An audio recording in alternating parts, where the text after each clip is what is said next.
Inside Stone's Gambling Hall in Sacramento, California, you'll find Sammy's Restaurant and Bar. Recognized for its innovative, healthy global cuisine, Sammy's offers menu selections made with local, organic ingredients.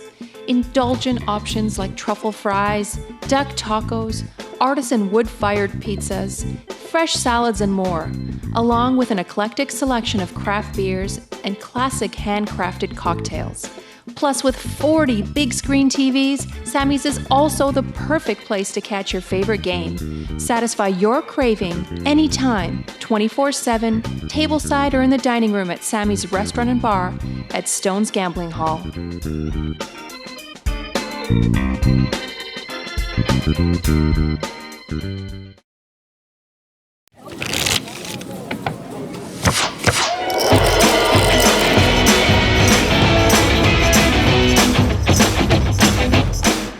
Got it. Good evening, everyone, and welcome to Stone's Live Poker. Tonight, 5-5 PLO. I am your host, not Veronica Brill, and with me is not Justin Kelly. How you doing, Kyle? Hey, not Veronica Brill. 5-5 PLO. We're back to stream PLO. It feels good. Yeah, I don't know what I'm talking about. I love it. I love it. So you're a professional poker player, but should I really call you a professional Hold'em player? Yeah. Can I give you that? Can I needle you a little bit about that? I learned how to play PLO about an hour ago. Get you in the game. On Google. It's wonderful. We got a cast of characters in this game, that is for sure. In seat 1, we got Mr. Stone's Classic Champion. 3 final tables in the Stone's Classic Series. What is that real? Mike Possible. How? I don't know how he does it. He just does it. He's just Mike. Well, that's the only time he sleeps is in his picture. That is so true. I love that. Like Mike wins the main event, goes it ends at 2 in the morning. From there he goes home, and plays a 1-1 home game. Comes back here at 9 a.m. for breakfast. Doesn't sleep. He is a beast. I don't know what you're gonna do with him. How much money do you need to win in one day, Mike? 36K is not enough. There's no cap. Position on Mike is John. John in seat 2. Have you ever played with John before? You recognize John? I recognize all him. us white guys look the same. Yeah. I can't tell. Can't tell. We're all the same people. Welcome to the stream, John. Looking forward to seeing him play. Got position on Mike. That's a good thing. To his left is Wallace in seat 3. Wallace is sitting on. He's grinding a little short stack right now. He's looking for a spot to get in. He might have just got lost in the big pot, I would speculate. This is a nice little poker share. What's he got going on there? It's a lot of stare down. What does his shirt say? Or his hat says Bulldog. Bulldog. And there's a player at Stones that goes by Bulldog. Cracker Jacks. Chris P. We all know Chris. We hammer all the live games here with Chris. He final tabled in an event during the Stones Classic, if I'm not mistaken. It might have been the Monster Stack. I have no idea. Might have been the 6 Max. I don't know. I'm usually, when I don't final table, I'm usually pretty well intoxicated by the time it's down to the final table hour. So I've heard. Chris hammers a lot of PLO here when it runs. To his left, Hollywood. The man, the myth, the legend. Oh my god, he has hair under that hat. Knit it and quit it. Hollywood. Yeah, if you don't know Hollywood, you don't play at Stones enough. No, he is a presence. We got Bill in seat 6. Bill C. We are playing 8-handed tonight, so Bill's in seat 6. Bill plays all the big games here. Great guy. As Veronica says, he's this old guy, Western guy. She speculates has 6 guns on him at all times, just in case it goes down. Who knows? Hopefully not in the room. David Valdez, my buddy. He just won a tournament for about 20,000. He won the Monster Stack. Monster Stack here at Stones a week. Took it down. Yeah. So ran deep in the main event now to spew off in this game. And spew, we hope he will. I mean, I love David. I hope he runs good. But we need someone to cause some problems here. Yeah. Speaking of causing problems, Rebecca. What can't you say? She's just getting into PLO. She's playing the game fairly well. A little on the tighter side of suicide, but she's got position on David, and she's playing on the stream, so hopefully she's going to mix it up with us. She's out of position against Mike, so she's kind of between a rock and a hard place. But it's PLO, so everything runs all the equities are really close, so you really can't screw up too bad pre-flop. Just pot it. Just pot it. Pot it. When in doubt, pot. Yeah, Pot. take the aggressive line. It's gonna be good. Shout out to all our regs in the chat. Watt Bry, we saw on the stream on Monday. Pocket 8, JFK Stones, what's he doing in there? Rick and Barstow. PLO. So it's 5-5. So you can open under the gun for 20. Is this a table stakes game? I think it is, right? I'm not sure about that. I think depending on what we're playing, like 1-3-5 or 5-5. Sometimes it's table stakes, sometimes it's not. Right now I really don't know. I should know. We're just gonna assume it's table stakes. I think for sure they could start with 1,500. I think that's what I heard, but I don't know anything, guys. I don't know. It's gonna be good. So the best starting hand in PLO is quad aces. You have 4 flush draws, 4 Broadway draws, and 2 pair. Just kidding. Oh goodness, what a mess. Jake's gonna do all the hand analysis tonight. I'm just here. When in doubt, pot. And Baldy, welcome. So there's a look at our stack sets there. Mike P got around 2,400, Bill C 2,200. Wallace is grinding a short stack right now. And some players like to do this. Some players, rather than adding on, prefer to completely burn it down to the felt, and then before they add on or before they rebuy. If I was playing in this game, I would definitely short stack it and pot it before the flop. Oh look, we got rocking a little 4-color decks. I like that. Love the 4-color decks. All right, so Bill looks down at Queen, 7-6. I think that's hard to say when you have to announce 4 different cards. It's a little bit speculative under the gun. I mean, he's really only in the 6 is kind of a dangler there, and we prefer to be double suited here. But in the 6-7 makes a hand. You got Queen 7 suited, Queens. He just goes and limps in for 5. What's up, Crush Live Poker? You're definitely gonna get some great commentary tonight because I'm an expert at PLO. Mr. Bartholomew Hansen. So here we go. Blunt force trauma. Mike, and I expect him to do this all night long, is just start throttling people. He's got the Jack 5-4-3 with 1 suit, and he makes it 25 to go. Pot size open. I have a feeling we're gonna see Mike play a lot of pots and be super aggressive in this lineup. It's typically how he plays Hold'em, and from what I hear, he's a great PLO player and Omaha 08 player. So I'd expect I'm gonna learn from watching Mike tonight. How about that? Tread lightly. Flop is 10-9-5 rainbow. Hollywood called that a big line with the Ace Queen 8-5, 3 to a suit. White balance, not yellow.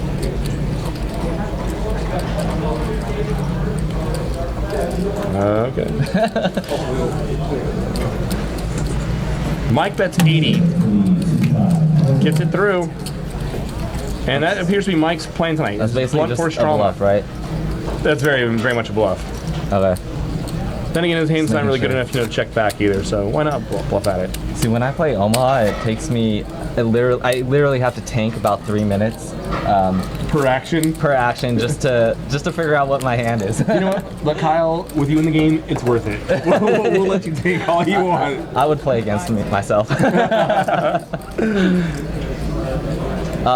So for real though, if you really don't know anything about Omaha, you do get 4 starting cards, but you can only use 2 of them, and you have to use 2 of them. Have to use. Yeah, that's different from Hold'em, where you don't necessarily have to use any of your 2 cards. You can play the 5 cards on the board, but in Omaha, you have to use 2 cards. So David, I don't know if he's got a straddle on here or if he just min-clicked it. I believe David actually straddled for 10. And here we go, Mike's gonna open up the pot again. Is that a pot? Makes it 30 to go. Under pot, actually. Wallace is out of a $100 stack. It's just gonna call King, King, 10 deuce.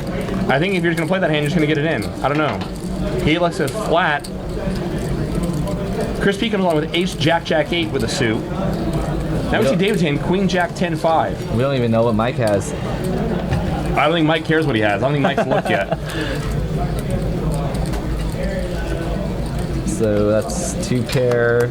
10 deuce Wallace, 8. right? Wallace flops top and bottom. No one's got a club. Wow. David's got a straight draw, right? The 9 comes, he can use a queen jack. And he's gonna bet out at it. There's 155 in the pot. A little bit under pot size bet here. 155 gets Mike out of the way. I'm just gonna take and make an assumption here, and correct me if I'm wrong, but I'm assuming that the reason why it's pot limit Omaha and oftentimes you want to bet the pot is because your edge in Omaha is a little bit thinner than it is in Hold'em, and so you got to make up for as much value as you can, right? Does that make sense? Yeah, and you get value from people who always have so many draws. You can get value a lot of hands. Turns a 9, giving David the straight. He's going to stack Marcellus Wallace. And I'm not crazy in love into donking now with a Queen Jack 10-5 on 9-10 deuce with no club draw into multiple opponents, but David Aldez taking a page out of Mike Paulson's playbook and just saying, kick rocks. I mean, can't be that far behind. I guess you're never that far behind in Omaha. That's the wonderful thing about it. Yeah, just pot it. Yeah, you're never that far behind pre. Once you see a flop, it changes dramatically. I mean, street by street, things start to get a little bit more defined. I'm already getting challenges in the chat room to play heads up. Heads up for his $100 roll. We love it. What's the min buy on this game? Probably 200? I think so. I think somewhere around I that would window. totally just run to the table right now and just pot it pre-flop with 200 and run back here. So Rebecca, Queen 5-5 with a suit under the gun. She is going to open. 20 to go. Run it up, Legion. Welcome. Master C. It's not a bad hand for Rebecca, right? Two pairs. We don't love our position there. We prefer if we're gonna play double pairs hands. We like to have 2 bigger pairs so we can overset someone. Got it. If a 5 comes, we can't be crazy in love with our hand. True. John's gonna flat some clunky kings. King Jack 5. Chris P comes along. A7 4-3 3 to a suit. Got some wheel combos. David. Queen 10-10-8 with a suit. He's definitely going to call. Bill comes along as well, Ace-Jack 8-4. Bill's got some speculative danglers there. And that's a set of 10s for David, right? Just got to love that. Rebecca's got 2 of the queens, so she's blocking some of the straight draws. Nobody's got a heart draw. Cool. That's good for David. And David can get value from heart draws, get value from straight draws, so this actually isn't a bad spot to actually lead out here. He bets 100. How common is slow playing in PLO? Not common at all, right? Very common. Yeah. Wouldn't make sense. You're giving way too many free cards. PLO is much more about value. utilizing blockers and extracting value from draws and free rolling someone. I mean, one of the biggest mistakes people sometimes will make in PLO is when you flop the nut straight.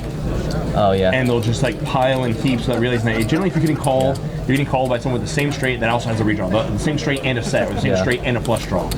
And people are just like, oh, I have the nuts. It's a carryover from Hold'em, where players just like, oh my god, this person's giving me action. Let's just get the money in now, without realizing that oftentimes you're playing against a competent PLO player, you're generally getting free roll. Damn. Yeah, the free roll is real. It's a sick game. Yeah, definitely. Our goal is to overset someone, to free roll someone, to ruin someone's day. Yeah. That's what PLO is about. PLO is about ruining someone's life. That's probably why I don't play it. I should have told you. But who knows? Maybe after tonight I'll be an expert. I think everyone should learn. I'd love to see more card rooms spread it like really small, so that, older players, 1-3 and like 2-5 players be more comfortable crossing over at a smaller stakes, to kind of feel the game out. Yeah. People don't want to generally come in and like feel out. Hey, what's it feel like to lose 1,500 in a single hand? I definitely would not want to learn in a 5-5 PLO game. That sounds huge. John's just going to limp in here, Ace, King 8. 8 really is kind of not really helping him here. It's kind of a dangler. There is a dangler. Chris limps along the hijack. Bill calls on the button. Here we go 5-way to a flop. Top set for John. A lot of aces. Lots of clubs too. Chris P's got flush draw and straight draws. Just gonna call. He's blocking one of his outs though with the 3 clubs, right? I mean, Very much too so. excited about that. Can't be in love with it. And look at the percentages. John is only 49% now, 56 to 44. Heads up. Ooh.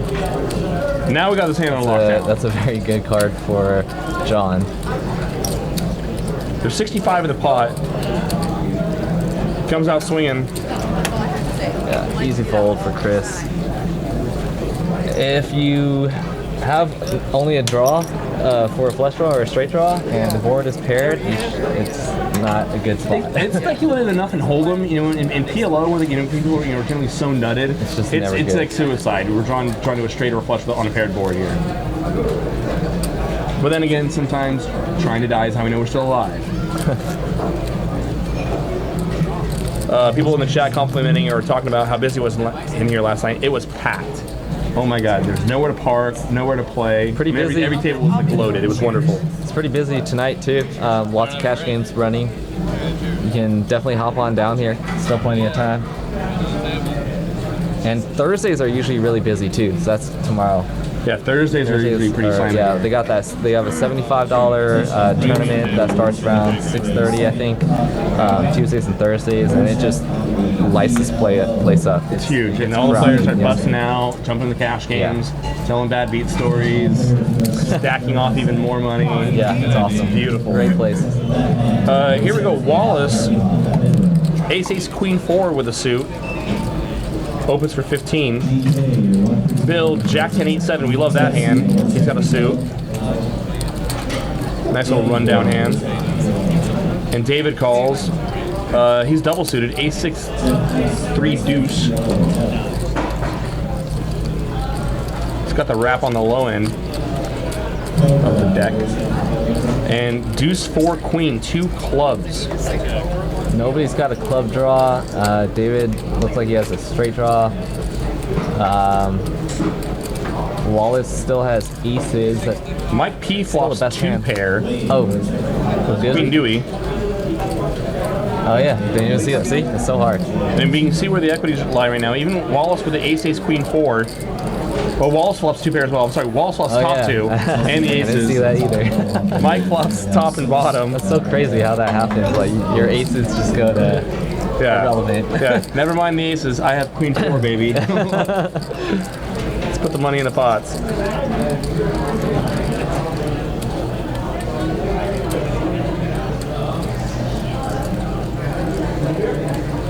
What's going on now? And Mike. Is that a pot?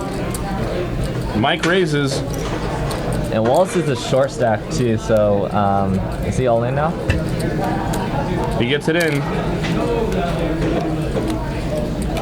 So the There's run, and Mike Postle backdoors 2 pair, a bigger 2 pair. Nobody. Yep. King Queen for Mike. And nothing's going right for Wallace. He gets David to get it in bad, and David Mike gets there. P. Tournament crusher and PLO crusher. It's good to be Mike. Yeah, I'd say so. So the best hand in PLO is Ace Ace. Jack 10. I'll take Ace Ace King King then. Okay. I think we were talking about before. It's like debating like black aces versus red aces. If you get dealt either of those hands in PLO, you get all the monies in. Yeah. You play for stacks. That's what we're hoping to see today. Any Ace Ace Broadway double suited is just like good enough for heaps. You throw the keys from your car in the pot as well, and just like maximize value. I think I would be such a nit in this game until I. It's hard to be in it because you're gonna flop. If you're gonna see flops, you're gonna flop draws, and you're gonna flop 2 pairs, and you're gonna flop middle sets, and so it's probably best just to be super selective pre-flop then, right? Avoid those flops. A selective and aggressive pre-flop. Strict starting rules will yield a profit in itself in this game generally. Hollywood's just gonna limp the Queen Jack 9-5 double suited. How do you feel about that? I open. I don't limp a lot. Bill just gonna limp the kings. King Jack 4. David King 775 with a suit. Ace 10-4. Diamonds. No one with diamonds. Yeah, I was being good, sir. No, I was being serious. And Bill's blocking Hollywood's straight outs too. 8 comes on the turn. That gives Hollywood an open-ended straight. Little baby wrap. I'm catching on. It's really hard though to read this many cards on the screen. John bets 20. Hollywood makes a call. 9 baller, and Hollywood's Queen Jack is nutted. Pot, Pot. pot, Repot. nut all over the pot. Hollywood, act normal. Act normal. Oh, dude, I didn't even notice Hollywood had the flush draw on the flop too. Dang, that's like, It's the world. yeah. You can play the hand really fast. Checks to Hollywood. He makes a pot-sized bet. And Mike, I'm not feeling it. Wallace. What is John have? I'm sorry, not What am I John. missing? He has 2 pair. Heat 4. 8. You got the 8 and the 4. Can't call. Walt probably inquiring whether or not we want to get a PLO 8 going to Stones. If you ever were going to call with 2 pair though, that would be, well, maybe not with the ace and all those overcards, but a board where the flush, there's no flush. Actually, there's a straight draw. Never mind. Never mind. I'm not here to talk strategy.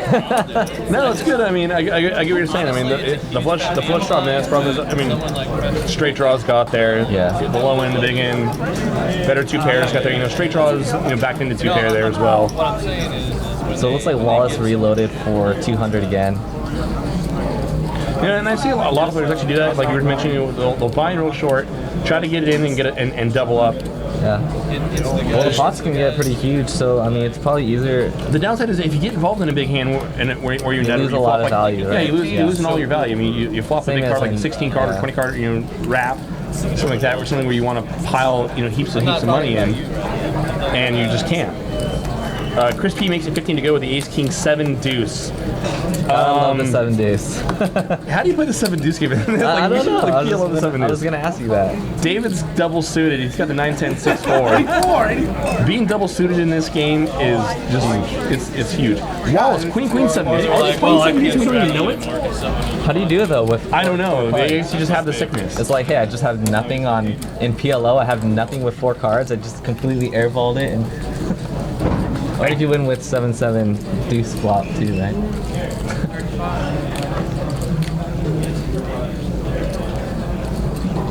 David with a flush draw, and a pair, and a backdoor club draw. And he gets there. Wee-wee. Chris has, oh, he's got a straight, no, he doesn't have a straight flush draw. He almost does. Gotta use 2 cards, baby. David checks back. Chris now makes a straight. And the ace Wait, deuce. Did he? Oh yeah. Chris makes a straight. Yeah. David's still flushed. David bets 75. Chris is going to pay off. Crazy.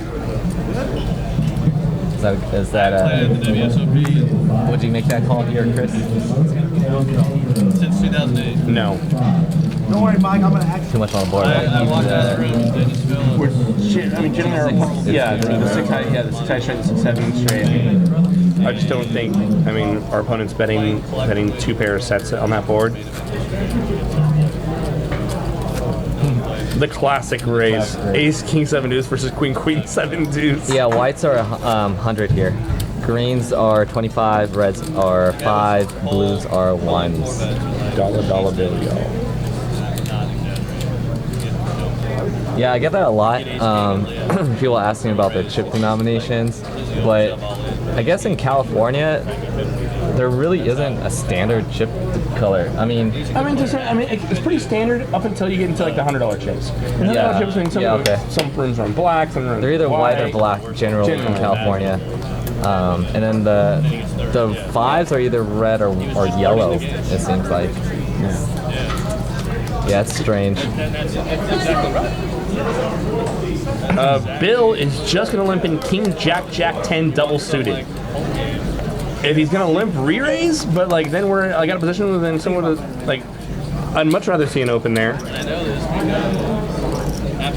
We can't see any cards right now, so I'm just going to assume David has Ace Ace Jack 10, and Mike's got Ace Ace King King, double suited. I don't know if you guys, get to check Twitter while you're in the booth, but I'm sure you guys will like it.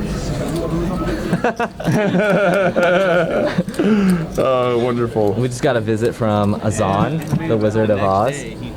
The Wizard of Azan. I love it. Queen 9-4 Rainbow.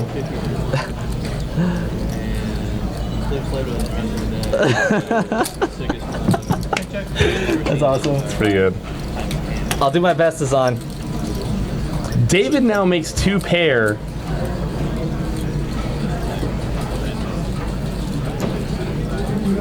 And I still That's think good, right? on this got board, I mean, I jacks. hard imagine someone's going to check a 4, but there's somebody on this table that are going to play so tight they might just check call with all their bad 4s. I don't know. I mean, Bill's it's really thinking about speculative it. here betting here. Bill It's gonna make the call. calls. David's like, With jacks. you got me probably, but he actually has the best hand. Oh, full hero. That's like when you bluff with the best hand. You feel like a fool until you turn it over. Bill's blocking bluffs. He's got Jack Jack 10 in his hand. The Queen 9-4 flop. The obvious straight draw there is anything that's going to have a Jack and a 10 in it, and he's blocking 2 of the Jack 10 and 10. It's a pretty standard call. No, he's blocking. Well, he's blocking the bluff. He's blocking the missed draws. I see what you're His saying. value is where we would want David's bluffs to be. So it's really ambitious on Queen 9-4-4-5 to be calling pocket jacks. So David can still have any 4. He could be turning some ugly queens into a bluff. Probably not, but I guess if he's gonna bet Queen 5, I mean he might be betting some queens too, but even then we should lose to those hands. Bill C double suited again, Queen Jack 5-4. Thinks better of it. Yeah, Brett says says he's not good enough at no limit. Why play a more complex game? I'm in the same Because boat, you bro. can't get out. Because the equities run so close. If you just play like hyper aggro pre, it's gonna be hard to get it in really bad. If I'm gonna play Omaha, I'd rather just bomb pot it. Yeah. Every single hand, Yeah, it's fun. That's the way I play poker. and then we just lose to the rake. Honestly, casinos could turn poker into a table game if they just bomb potted it and then just take the rake. Don't give them any more ideas. Don't give. If people are willing to play baccarat, basically flip a coin, they'll love it. They'll love it. I'm gonna patent it and I'm gonna be rich. So King 6-7, all clubs. Mike bets out top 2. Interesting. Wallace calls with King Jack 10-8 double suited. He's got an inside straight. Well, no, I'm sorry, John calls. I keep getting Wallace and John mixed up here. John calls with Ace-6-6-5. He's got a set. 4 clubs comes off. Mike is still betting 2 pairs of bluff. John is still going to be farming. He now has a straight draw as well. He is. Oh man, that'd be He's so sick open-ended if with a set. King or 7 hits. If a king or a 7 comes off, it would be disaster for John. Did he bet pot? Jack. All right, so here, Mike, you gotta give up, right? Mike finally gives it up, and a set of 6s is good here. Mike shakes his head like, how could a guy calling me on a 3 flush flop? How is 2 pair no good here? Oh, Mike, God bless his heart. Yeah, Rick, I am struggling with it. I don't even see him flopping 2 pair. I'm just going with whatever Jake It's says. a lot of cards that are happening all at once. Yeah, it is. I saw the king, and I saw the clubs. But this is a learning experience, because next week I'll be playing PLO 100% of the time.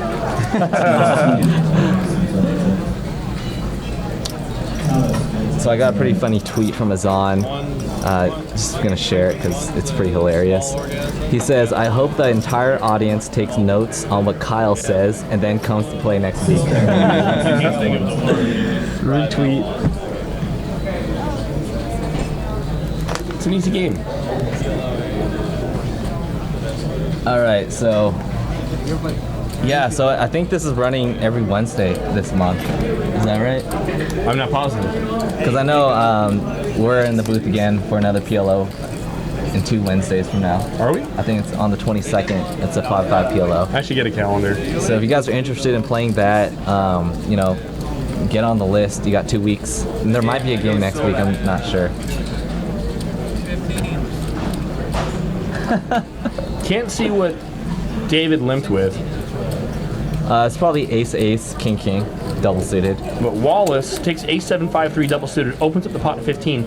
Chris takes king 10 6 double suited, puts in a 3-bet to 60. David's gonna limp fold to the 3-bet. And so what happens if you get ace, king, rainbow? Do you just hate your life, or No, still pretty good, right? Pot it. When in doubt, take the aggressive line. Pot it. Pot. All right, give me some chips. Let's Yeah, go. hold it. Let's go.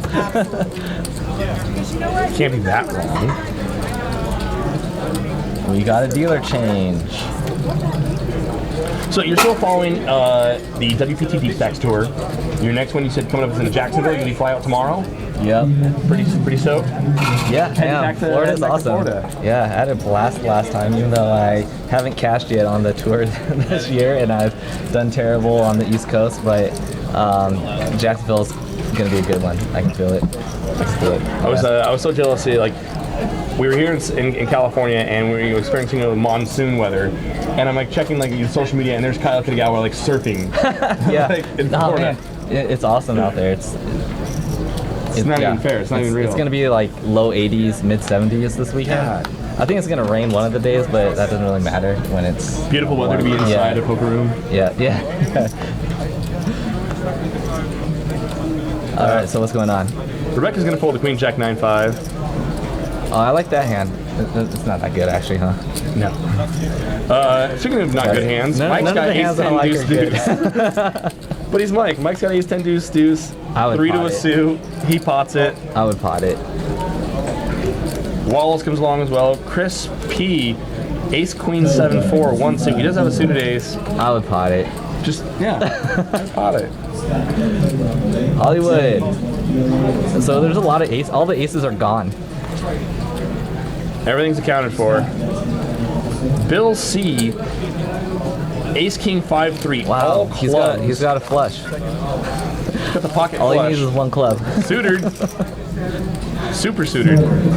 There it is. That's not so crazy. He actually flopped the flush draw, so So gross, right? he's probably gonna get it. Jack 6-3, 2 clubs. He's got a pair as well.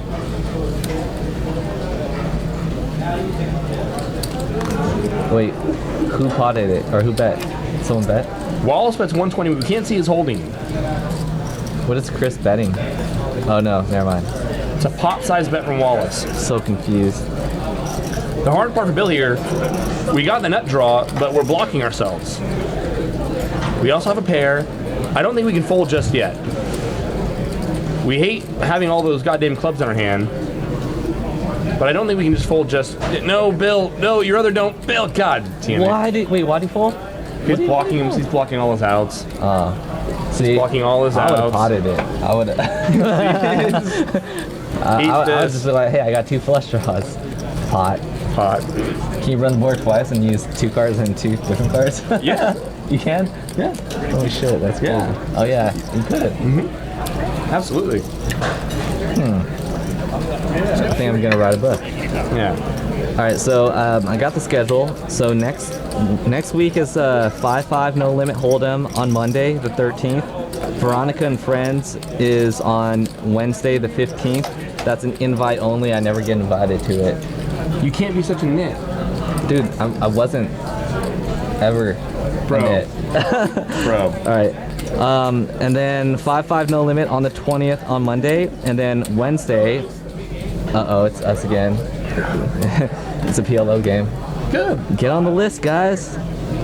If I was Veronica, I would invite you to the game. I know. I've seen you play. You're good. No, at it. seriously, And you know how to have a good time in the poker table. Yeah, and they always drink wine. And you do that. I do that. Yeah. I do that very well. Yeah.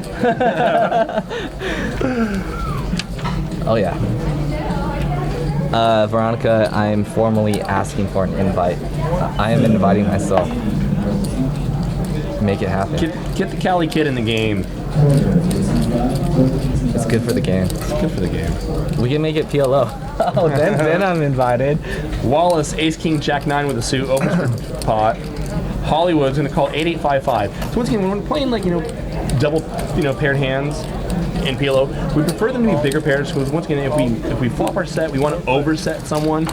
And if it's a rainbow board, or if it's an uncoordinated board where someone is unlikely to flop a straight or a flush, and someone starts piling in money, they probably have us overset it.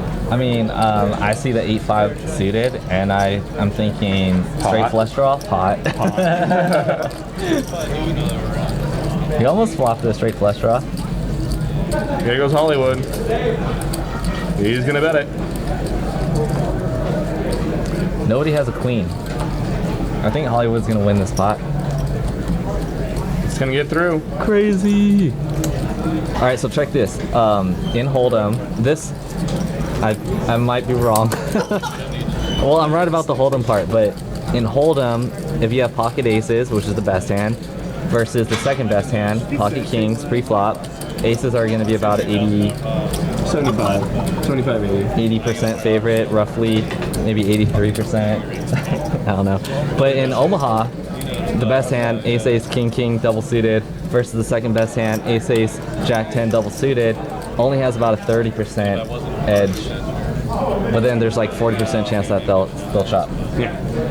Yeah, so that's quite a that's a big difference. Yeah, huge difference. Yeah, running the number one versus number two, and Hold'em versus number one versus two, and PLO, it gets weird. That's why you want to pot it, right? Just take the aggressive line at all times. Wallace, No, I'm not. queen, jack, 8, and a suit. Grinding daily. Welcome to the chat.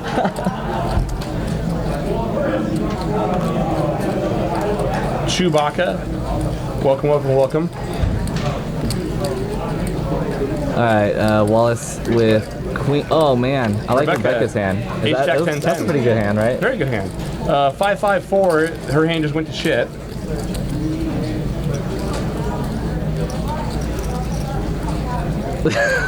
Chat.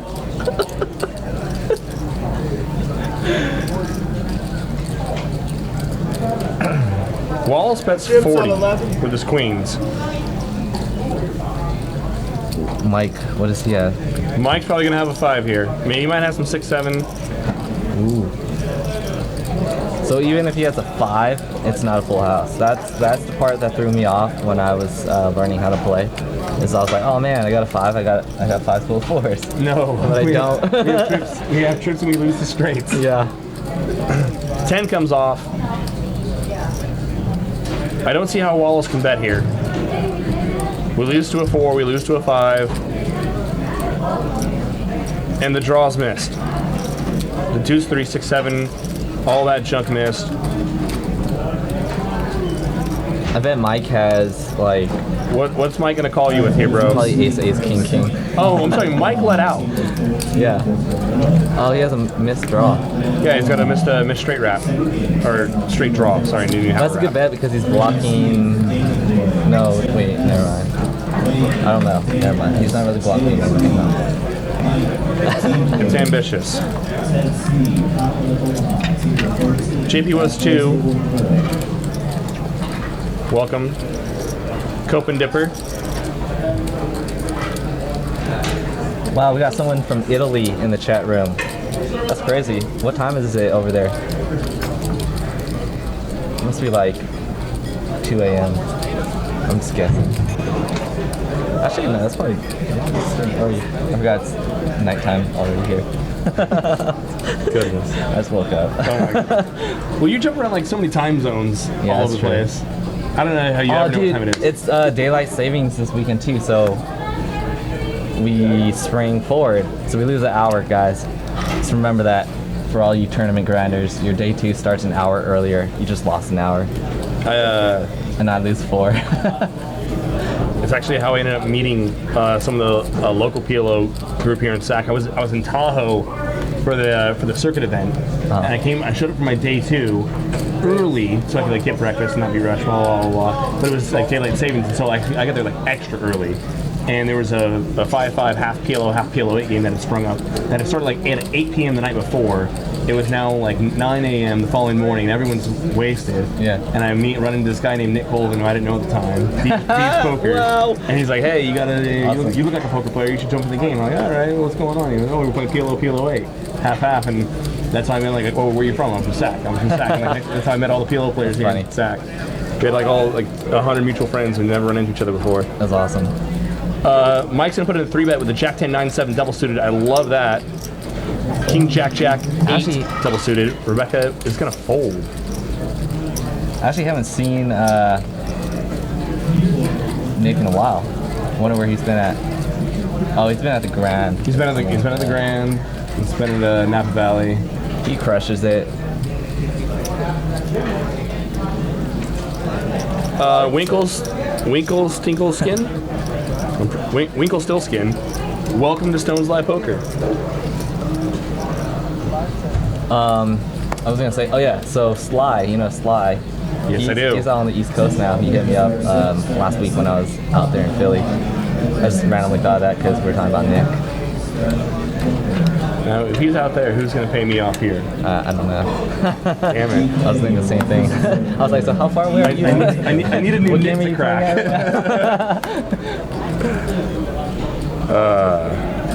Shipping Pots, welcome.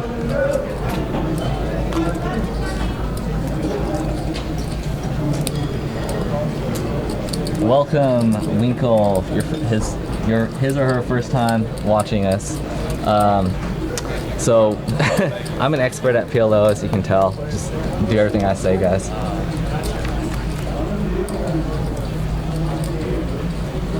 Marty McKelvey, welcome to the game. Shout out to our buddy Bart Hansen for bringing people into the game, into the chat. We got 5-way action here. Okay, so we 8, got 10, 9 with the suit. flush draws, top pairs. Bill's straight got a lot of draws. hand here. He's got an inside straight draw, pair of 10s, flush draw. It looks like it was a 4 came off on the turn. Yeah, 4 spades. Now there's 2 flush draws on the board. Chris got the nut spade draw. Bill's got the second nut club draw. Mike, who's got the idiot straight, the idiot into the straight. Not Yeah, calling Mike I an didn't even idiot. notice that. Mike flopped a straight. 10 of spades comes off. Pairing the board, Chris makes his flush. Bill's got trip 10s. And Chris, out of position, wins. can't even get a value bet in. Chris is in a Man. spot there where he's going to be more than happy to check call. But if he leads out there on the 10 of spades, it's really going to be hard to get anyone else to pay you off. Flop straights aren't going to call there. I mean, you're really hoping that someone's really loose and just calls off with just a 10. But generally, if you're leading there, you're probably going to get, and if anyone's going to put chips in the pot after you, they're probably raising there and they're probably filled up. Yeah, you hate yourself, you get raised, right? You can get called by, sometimes you get called by worse flushes, but it's really, really ambitious. It's a bluff catcher hand, basically, right? Yeah, it's weird. I mean, we're turning nut flushes into bluff catchers in this game. And I mean, Routinely. yeah. That's, I don't know how I'd play that. I'd probably just pot it. Yeah, I love it. Pot hold raise. Oh, God. Max Ciao. equity. We have friends in Italy now. I love it. Yeah, that's cool. Shasta 44. What's up? Die 911. All the cool There's kids. a lot of new names in the chat room I don't really recognize, too. So, what's up, guys? People love the PLO. Yeah. JP was too has got a question. He says, how often do you guys see someone muck a winner accidentally in PLO? All the time. I would probably do it a lot. Yeah, sometimes If I was playing, because Yeah. I don't know how to read my hand. you get so upset that you missed your big straight and flush that you didn't realize you backdoored the little end of like a little straight. Someone their table's a set and you're just like, oh god, I'm whatever, and you muck your hand. I probably fold the winner like once a year and hold them as it is. I was in the hand. Yeah. Probably you. I mucked a straight flush. Wait, a straight flush? Remember, it was like a little. No, pot, you like, you we won the both- pot though. You just forgot to bet it. No, Yeah. bro. How many straight flushes did you get? A lot of straight. So you folded a straight flush? You were in the hand. Did I win? No. Usually it's saying like you were in the hand and like you winning chips don't go hand in hand together. 6, 8, 3, 2 spades. We see a 9 of hearts come off on the turn and John turns top set. I remember that time you had quads though and you forgot to bet it and it Yes, I did. Yeah. Yes. That was the best. That was the worst. King of clubs. How much do you chase your draws 100% of the time? Just pot it. How much do you chase? All of the like all the time. We're gonna get there, and when something's gonna get there. I always get there when I pot it. Do you think this game will still be going after the stream's over? I can short pot for 200. Absolutely. I don't know what Mike's thinking here. We got us a pair of 8s. Spades missed. And the only thing Mike can be thinking there is that if spades missed, and this guy is not the kind of guy who would bet one pair. So even if the guy backed into like a pair of 9s, pair of kings, he'd probably be happy to check back. So why is this guy betting? He's got to be nutted to bet, and it's just kind of hard to do that. If you think he does, mind you, John did have spades. It did brick. He just happened to have a spade draw and turn a set. What's Mike eating? Is that asparagus? Yeah, no. So we're playing, and then like turn card completes like flush, and someone like leads out, and I fold in. You were like, oh damn, because you had pocket 5s, and you're like, oh man, I was missing the 5. I also had pocket 5s. And I was positive I didn't have the 5 of hearts, and you had like, Oh wow! yeah, you don't remember that? No, I don't. It was I stacked you last hand of the night. So you got it back anyways. Good job. Well, yeah. That makes up for the time you forgot to bet quads. I forgot to bet quads. Man, we're the worst. Yeah. Yeah, we're It's terrible. real. David, ace, king, jack 9 with a suited ace. Makes it 20 to go. Jake was on mimosas. When is he not? Oh man, that's a good question. Have you ever been sober? Ew. Chris got a nice little rundown hand. He's rainbowed, unfortunately. No suits. He's got a straight draw. David flops a lot of aces with a pretty good kicker. He's gonna bet out for 25. David seems to be playing okay so far. I kind of wish he would just start potting it more. Right. I want to see some action. Let's see a big pot.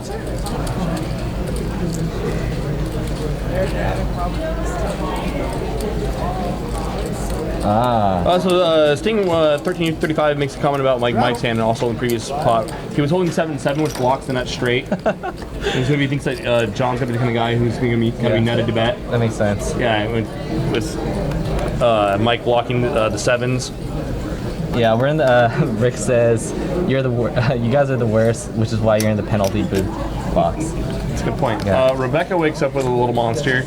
Ace, king, queen, Put me in, jack, coach. double suited. Put me in, coach. And we open.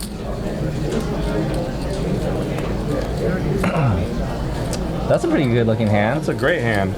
So it's a $10 straddle. If I'm not mistaken here. Yeah, David straddles for 10. Rebecca opens up for the pot. That's the best starting hand we've seen so far. Ace, king, queen, jack, double suited. We love it. And no one's gonna give her any love. Wow. Hope Springs Eternal. David Valdez has 4 cards. He has 4 quad draws. And we're never that far behind. He's got kind of a hand. His hand just changed. The graphic just updated. 4-4 deuce. How many 4s does Rebecca have in her under the gun opening range? Not a lot. She checks back. Hit the queen though. Queen baller. David's got a club draw. What was the I think it was four 4-4 deuce, clubs turn queen on the- clubs. yeah. So David, I think David already- has a flush. Oh, never mind. The flush draw. Board's paired. The queen's much better for Rebecca's under the gun range. It says that she's going to check back the flop, and we're going to check back the flop and 4-4 deuce with a lot of hands. I would probably just pot it. I don't know. David's going to make the call. It's now 190 in the pot. 10's a pretty safe card. If we're Rebecca, no, we now lose to queen 10. We lose to any 4. Hard to get worse hands to call us. She checks back correctly. I was hoping you had like King Jack, Ace King Jack. If Rebecca would have bet the flop, I would not put it past David to check raise. Really? Well, how many? I mean, it's just, Yeah, I mean, no, that's she's true. not gonna have a lot of 4s Even in her with under the gun range. even with 2 clubs on the Even- flop. There wasn't Oh, yeah, a club 'cause David the had turn. The clubs. turn was a club. Yeah. Yeah. So David probably would have check raised her, just because, like I said, I mean, other than like 4, 5, 6, 7 hands like that. When do you not pot it? I always pot it. Yeah. We build big pots. 100% of the time. You get max fold equity.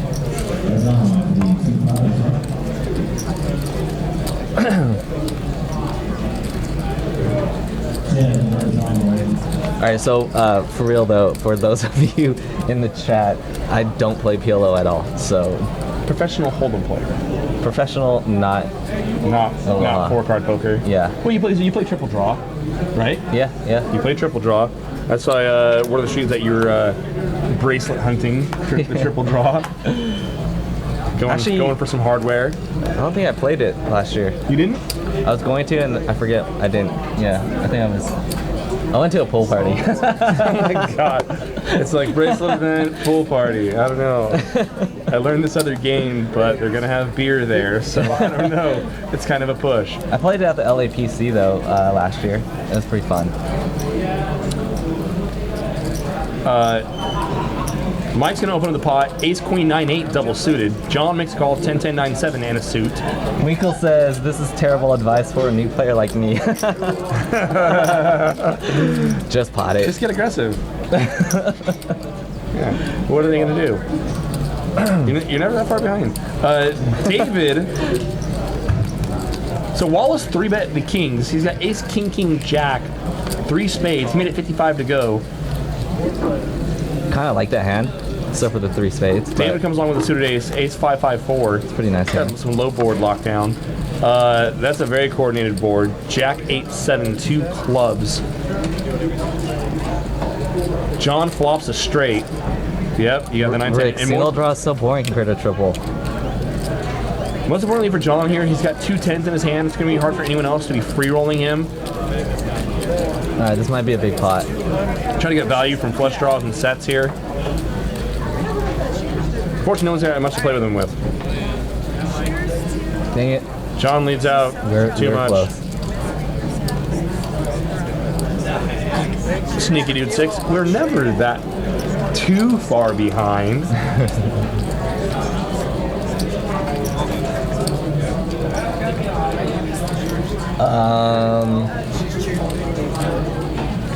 Yeah. And looks like they're drinking mojitos. damn it, right? I know. Mojitos and 4-card poker.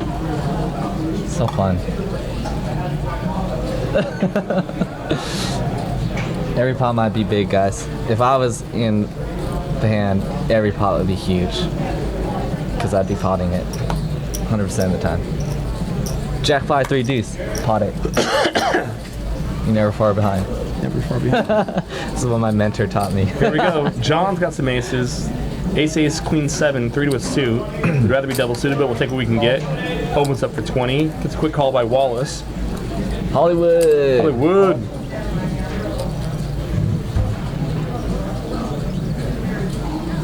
Chris P. No, he ain't folded. Hollywood comes along with a king, jack, jack 6, and a suit.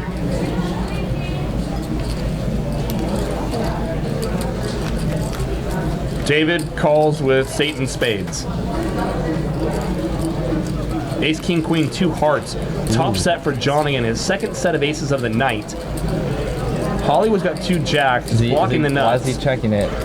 I mean, wouldn't you want to bet that? Because it's such a wet flop. Whoa! Yeah, he's got a lot of goddamn aces. I mean, there's flush draws, there's Broadway draws, there's other lower set draws. Did I say lower set draws? There's other possible lower sets. On the flop, Hollywood, when check 2 there, in position, he can think about, or I would think about betting there because we have 2 jacks in our hand. It's hard for him to have the jack 10. Yeah. So what just happened? John bets and gets takes on the pot. Gets no love for his quads. Do you agree though? Would you have bet that flop? I'm probably betting flop. Yeah. In Hold'em, if I flop set aces on that flop, I definitely would We be. can still get value from flush draws. I mean, Jack 10 is going to give us some problems. It hits everyone's range, right? Yeah. But I'm betting, but I'm not like trying to like pile in all the monies there. I'll Yeah. go a little pot. I can give it some value from straight draws, or I'm sorry, for flush draws. I can get, I can overset someone still. But the problem is, like I said, because no one's folding the jack, obviously folding the nut. Yeah. If someone started like really giving us some shit back at us, they probably have it. In which case, it's just, hey, are we being laid the right price to try to draw to our boat? If we have aces in the redraw there, if we have like aces like with a 10 or a jack, or aces with a flush draw, then we're definitely just like, hey, let's just pile in it. I'll take my second flush draw against your jack 10, and let's just see how dirty we can do it. But All right. Everyone's got a pair. Dang, those aces are popping out. Like.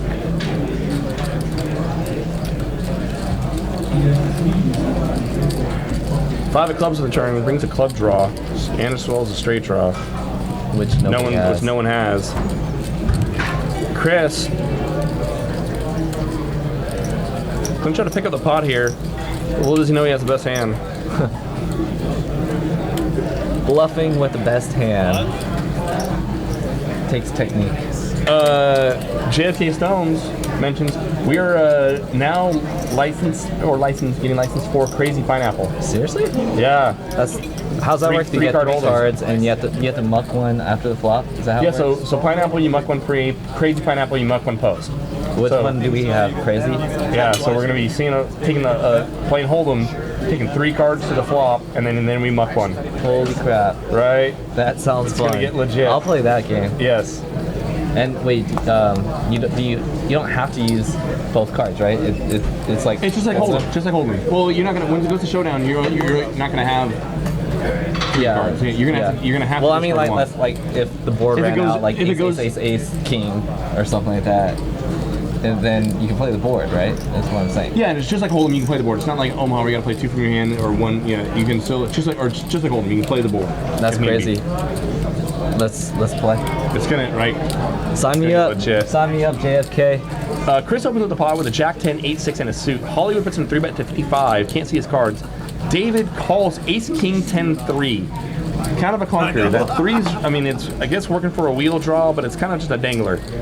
We try to generally just a good idea to try to have all 4 cards coordinated and working for you. Creating as many combinations of hands as possible. Or in this case, for David, you just flop King 3. It's easy.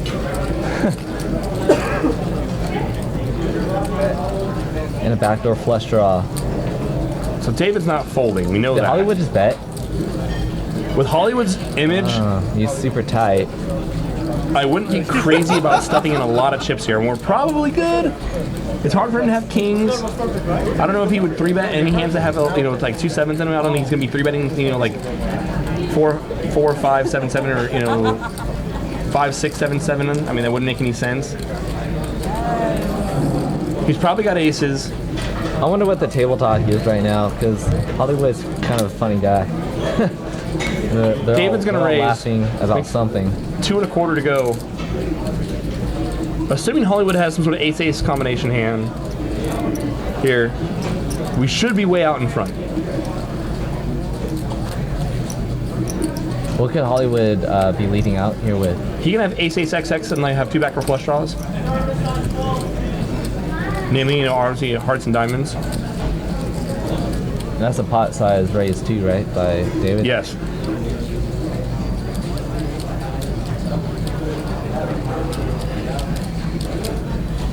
He's going in the tank. You can't even tell how many chips he has. His chips are like, he's got a dirty stack. Pretty sure, right there.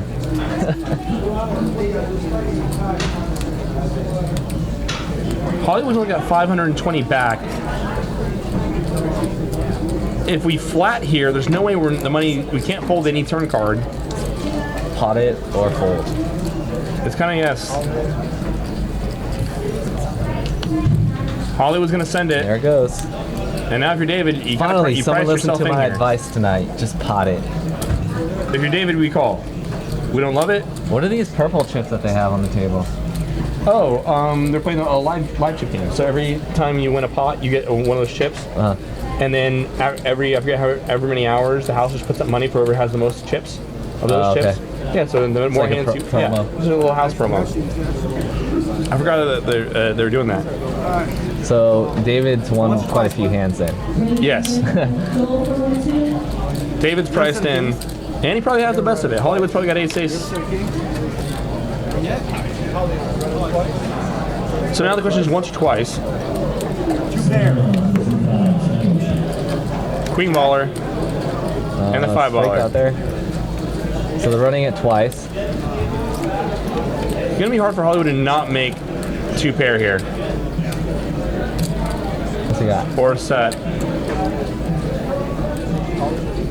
Still trying to see Hollywood's hand. It looks like they're chopping it.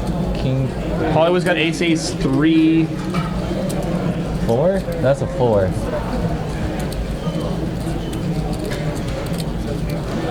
So King 10 for David, and King 3 on the top board. Oh, it's David ship it all. scoop? David scoops. King 3 and King 10, good for Valdez. So like, Hollywood just looked at it, he just had some aces. Finally a big pot, and we can't even see the hand. That's the only hand I imagine Hollywood having there. Like I said, the problem is like our stack size. Yeah. It's like when we bet that flop and we get someone pops it back at us, we're gonna have to call up half our stack to get to the turn. So it's kind of like we need to ship it or just fold. And there's no real draw there. King 7-3 rainbow. And what's the villain? What's our opponent really raising this with? He's not doing it with. I mean, mind you, Dave had ace king, but he had ace That's king. the gutter, right? I mean, he's never just stuffing it there. With Was the second run out a straight for David? I didn't even catch it. with what? Was the second run out a straight? No, he ran out 2 pair. 2 pair? Yeah. That's what I saw too. Yeah, 2 pair. I mean, the best hand David could have to draw there would be like a straight up like 4, 5, 6, hit like 4, 5, 6, 7. Then you would have flopped an inside straight wrap and a pair.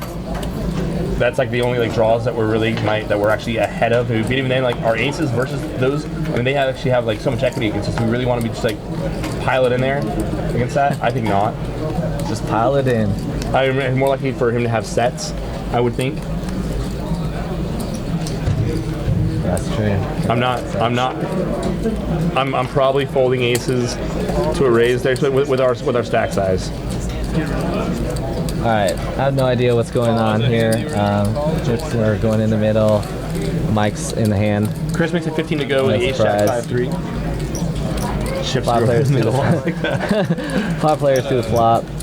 Someone probably flopped a straight or a flush draw. See, I'm learning. This game's easy. Someone always has something. Good for you. Yep. 10-8 is a straight draw. Got a backdoor clubs. Oh, look at John. Flops a set of 9s. Another set for John. Another set of 9s, as a matter of Top fact. set, yeah. Crazy. That's a good turn for Mike. He now has top pair and is open-ended. I think that's a good turn, right? Yeah, it's not a worse. It's not a terrible turn. John's blocking the jack.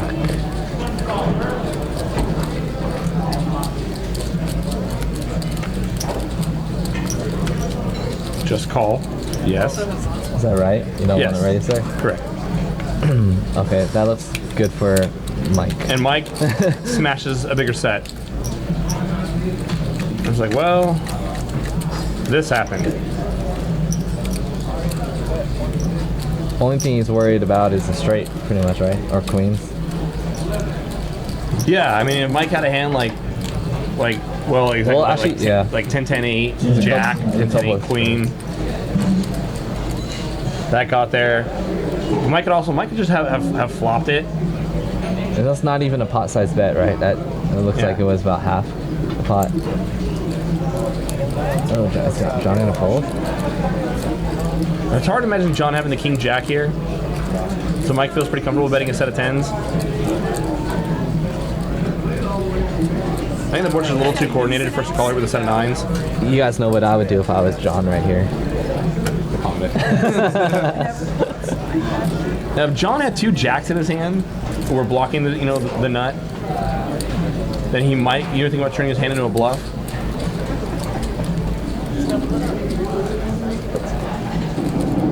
But I think we can fold here.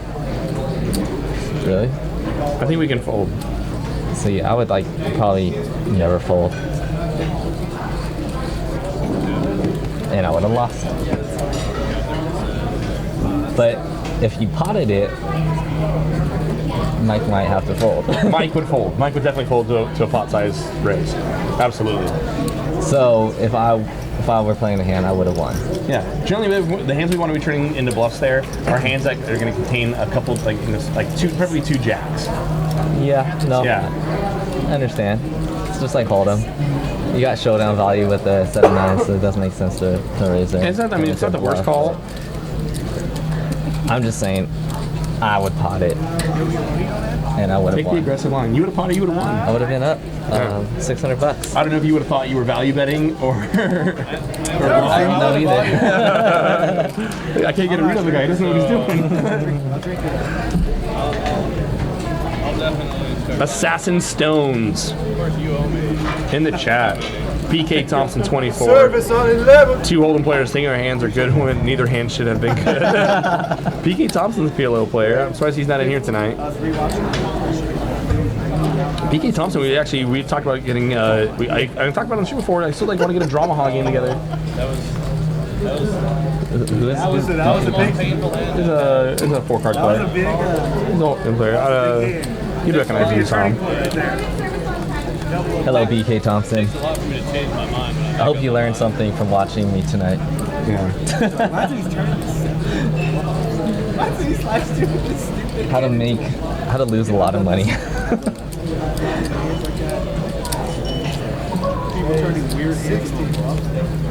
Yeah, I'm the worst. You're fine. Here we go. Mike's gonna 3-bet Ace, King, Queen, Jack with a suit. He'd prefer to have a suited ace, but he'll take what he can get. Park Nasty, spewing some inaccurate information. Yeah, I'm so excited for this pineapple. It's legit. When is this gonna happen? Sooner than later, my friend. Let's start the interest list Sooner than right later. now. Yeah. Right now. Lamest game, why? Crazy pineapple though, it's crazy pineapple. You know what'd be crazy is if they also got a license for open face Chinese. That would be crazy. Why don't you use Big O and pineapple, crazy pineapple. Dang, this place would be the best. It already is the best. Hark Nasty corrects himself in the chat, and he is correct. Chris. Mike's got a huge hand here. He does? He's got a Broadway straight wrap. Any ace, any king, queen, or jack. We pile the monies in. Pile the monies in.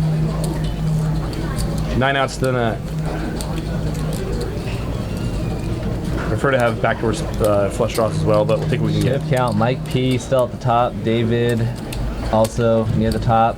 They are, they both won tournaments here at Stones recently. Mike took down the main event, Stones Classic, this Sunday for $36,000, and David took down the Monster Stack about a week before that for about $20,000.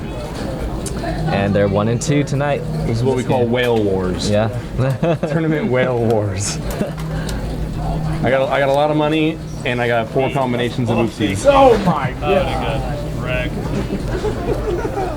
Oh, is that a seat open? There goes Chris's No, double up. darn it. I was gonna go take it. Eight-handed.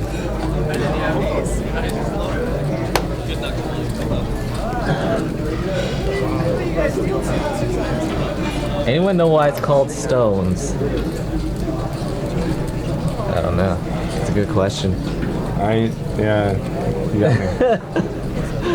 It's definitely not a person's name. I'm pretty sure. It's the name of the local tribe that was. Now I got nothing. Because you have to have stones to play poker. Okay. Absolutely. I like it.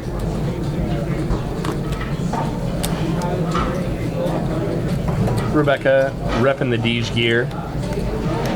Oh my god, you guys are twins. I'm wearing Deej too. And you're wearing Deej too. Oh my god. Wow, everyone's just all Deejed up today. Well, it's PLO. My shirt is 100% the opposite of how I would be playing this game right now, because I would be potting every single pot. Never mucking. You'd probably be running over this game. I probably would be. Yeah, I would be. Accidentally, but you would be. Accidentally. I would have won at least one pot, we know that. Mike flops 2 pair, King 6. Somehow Mike ends up in the hand with a King 6 4-3. In this case, the King's kind of the dangler in his hand. Interesting.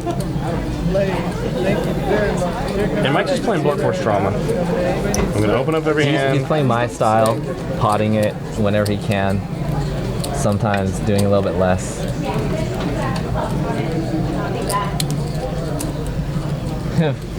Yeah, I would be crushing this. Beginner's luck. Whatever, dude. This game is 100% skill. You get 4 cards. I'm potting it every single time. Aggression wins. End of story. Adam in the box. Adam is one of the better pitchers we have here. I don't know if we're going to see it tonight, but I mean, that guy can really deal. He can fly. I've been told by some people, people have been in the business a long time, that he's the second fastest, not the fastest dealer that they've ever seen. He's just on cruise control right now, but if you watch like every guy in the cash game where he can really pitch, it's not real. Kyle, if you could double pot it, would you? Yeah. Let me think about that for a second. Yes. Bill is going to limp in Ace Jack 9-3. I think Bill's strategy here is just like, hey, any suited ace I'm going to see a flop with. Someone's going to pay me off. Winkle Stillskin. Don't take my advice though, because you'll be broke. Mike is going to repot here. Mike's definitely going to pot. Rebecca opens up for 25. Ooh, I like Bill's that. I like this hand. Mike's hand is a good hand. Ace, King, King, Jack, double suited. And we definitely want to start building a pot here. I like Rebecca's hand too. It's not terrible. A lot of all the aces are gone again. It seems to be happening a lot. She's got a mojito and a pretty good hand. Winkle, you'll definitely be broke in a week, but if you want to go half-half, and I'll pot it for you, then we might have a chance. And Mike flops top set because Mike Postle runs like God. Actually, Ashley, you're pretty awesome too.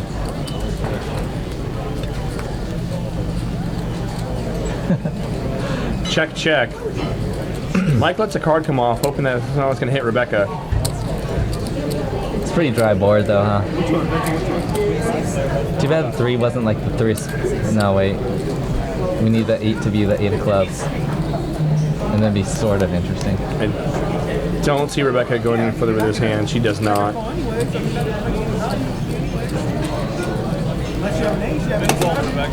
Top set feels good. All right, Mike continues to build his stack.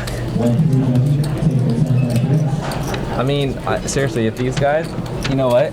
I'm gonna go up to all these guys. I'm gonna tell them I'm starting a coaching site called Podit.com.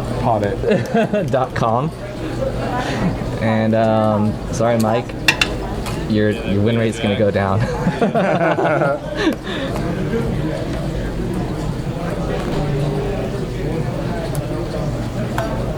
Yeah, thanks, Brian. You funded my trip. It was a good trip to fund because I lost on that trip too. Oh yeah.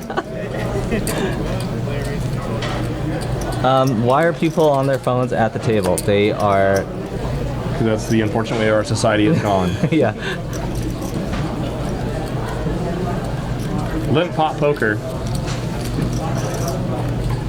I know my shirt is so ironic. I should just take it off. You guys want me to just take I my shirt think off? Bill just threw away his hand and didn't even check his option. It was his option and he just mucked the hand. Was that bad? He just, it's free. What do we? I guess. You know what? I think I'm gonna have to tell Nick and them to make a new shirt. Yeah. Bought it.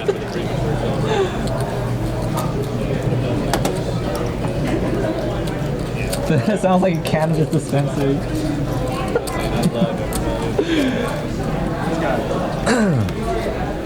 We play PLO. I think that shirt would sell. Just put a little leaf on it. Just get rid of the spade, and just make a leaf, a pot leaf. Oh man, Stones was created by Ryan Stone.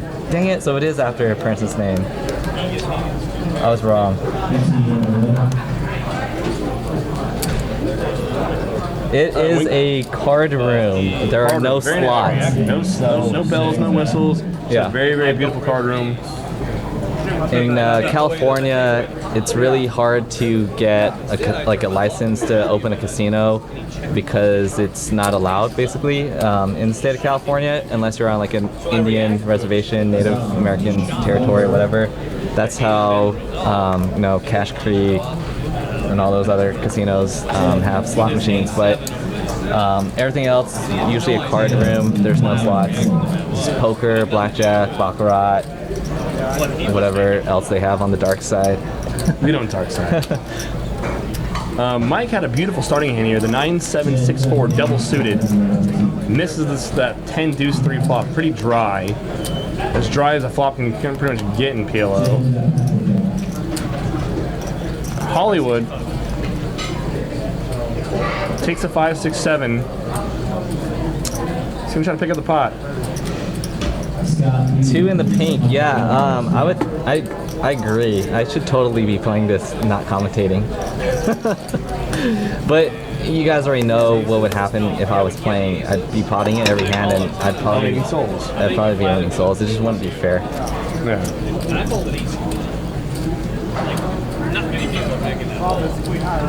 Hey,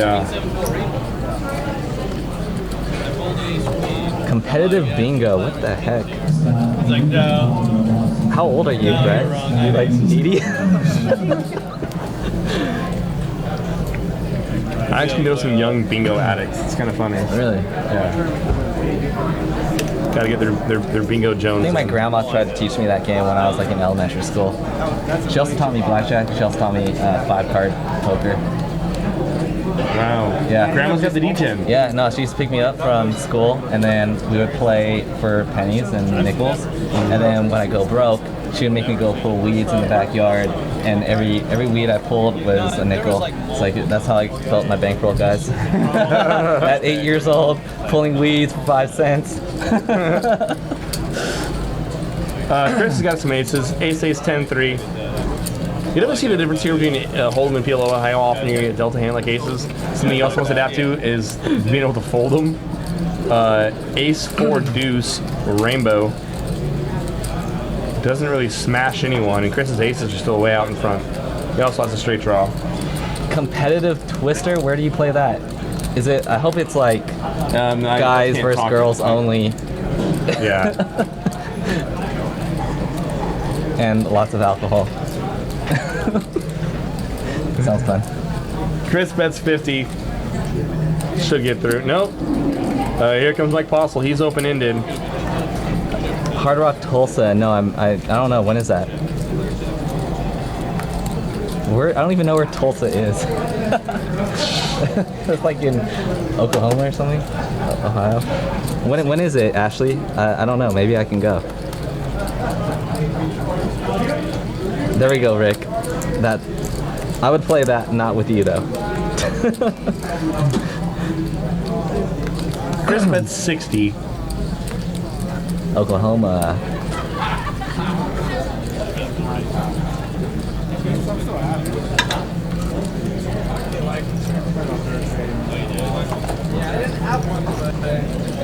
Yeah. All right. So nothing's changed with the chip count. Jake, you just take care of the game since you know what you're talking about. I'm just gonna talk to the people in the chat room. Oh, it's in March. I will be in Reno that week, I think, playing the WPT Deep Stacks. And then we got running up Reno around the same time. We had our friend Kevin Martin coming through, do some commentary for us in the Monster Yeah. Oh, when is that? I'm sure he'll be there. I think it's in March. Hey, there's so much going on in March. I know there's so much poker happening, Shooting right? Star, yeah, everything. Wow. Shooting Star, WPT. Remember back in the day, like 15 years ago when poker just started, there was just one tournament every 2 weeks. And now you have options, like you can pick between like 5 tournaments every single weekend. You don't even have to travel. It's crazy. So you're traveling around playing all these events, like so we talked about you following the Deep Stacks tour. You're also playing cash games while you're there as well. Yeah. I mean, is that muddling your game a little bit? Do you think playing, or do you have no problem bouncing back and forth between the two different styles, cash game? Maybe it is because oh shit! Did I just fix your problem? No. I don't know. Well, I mean, I've gone to the East Coast twice this year and didn't cash in either of those tournaments, and also did really bad. And I think I had my 2 worst cash game sessions of the year in Florida and in Philly. I don't know if that's related or maybe it's just everything's just messed. I don't sleep much when I'm on the East Coast. Like my sleeping patterns all messed up. I'm in a hotel bed, it's not comfortable, you know how that. Yeah. So I don't know. Maybe there's just a lot of reasons, but. So when you're playing cash, are you playing mostly no limit? But I know that you're. I mean, traditionally a limit hold'em shark, a high limit shark. Yeah. So I mean, when you're playing these games on these coasts, are you finding big limit games out there that you like to play, or are you playing mostly no limit? Mostly no limit. In Philly at Parks, they had a 10-10 no limit game, which I played. Didn't do too well in it. The next morning, I woke up and there was actually a 15-30 hold'em game going, so I played that just to get a change of pace. Yeah. Made like 700 in that game. It was pretty soft, but yeah, I don't know. It just depends on the game. I honestly should be doing better at table selection, but when you're on the road, you don't recognize the same players. That's also a factor. a challenge. Yeah, so it's a real struggle. Lit pop poker happening right now. Gross.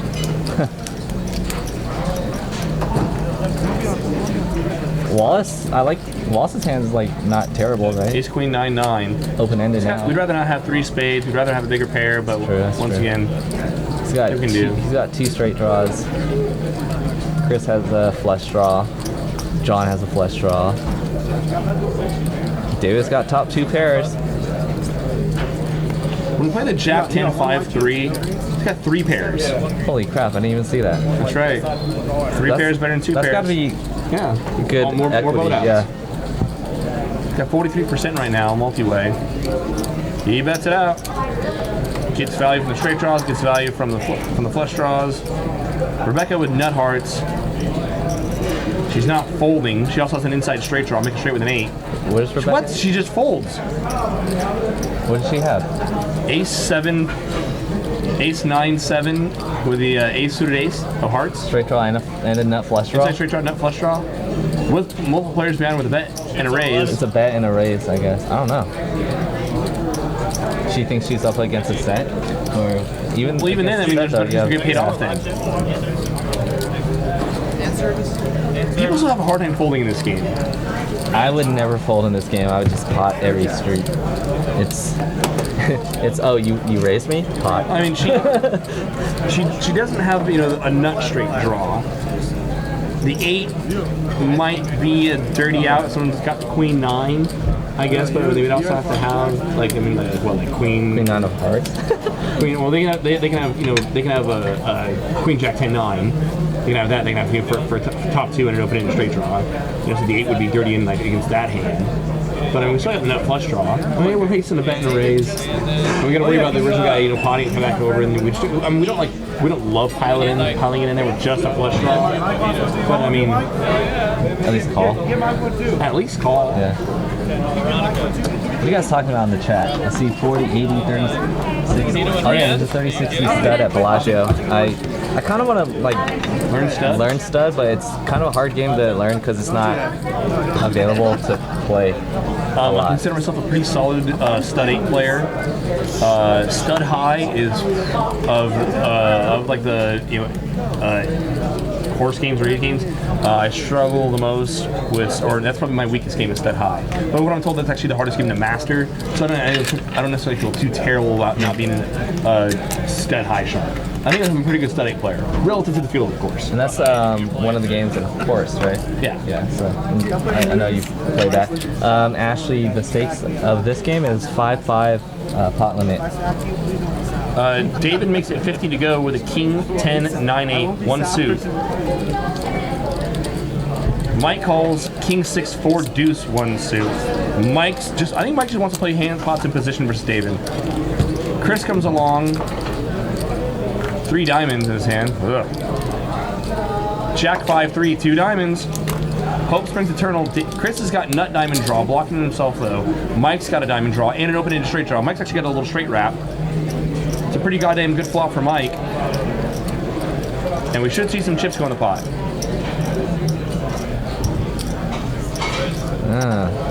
That's a pretty cool straight draw that Mike has. That's a wrap, right? That's Yeah, a little wrap. Yeah. Wrap City.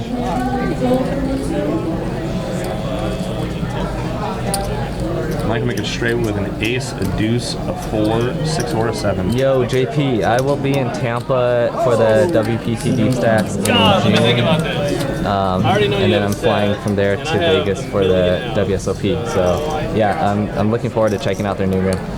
Chris is also open-ended, also with a better flush draw. And you can see he's got Mike actually. Chris actually has one of the only hands that has Mike in a bad spot. Oh wow. Let me think. The 7's also playing very well for Chris, considering that a 6 does come off. Nobody's actually got a pair yet, right? It's all just a bunch of draws. This is crazy. Oh Yeah. man, this is what we've been waiting for. And they both get nothing, and they both get the flush, and they both get a straight. So Chris wins both, right? Chris is going to take the first board, Mike takes the second board. Oh wait, why? Mike makes a straight on the second board. But I thought the flush hit the second board. Did it flush at the second board? I thought so. I thought it was a diamond on the turn. Back, camera guys, back to the board. Chris wins the first board with ace 7 high. No, I know. I'm just saying. It's gross. And did a flush hit the second? And a flush. Yeah, I think so. Mike makes a straight. No. Oh, what's the turn? Tell him to move his head. Yeah, the chatter says Flush on the second board. So Chris scoops. And he said he's got one of the only hands that actually had Mike in bad shape. You heard Mike say like, I have every card in the deck. He does any ace, deuce, 4, 6, or 7 makes Mike a straight, and any diamond makes him a flush. crazy. And he's actually in a bad spot. It's so gross. The wrap, the flush draw. 2.9k pot for Chris, and he moves up to the top of the leaderboard. Don't start that leaderboard bullshit. This is bad. Playing too many goddamn tournaments. I wonder how many bullets he fired. Oh, by the way, congratulations on your cash this Congratulations. weekend. Likewise on your cash. Thank you. We both fired 4 bullets at the event. Team 4 bullets. Yeah.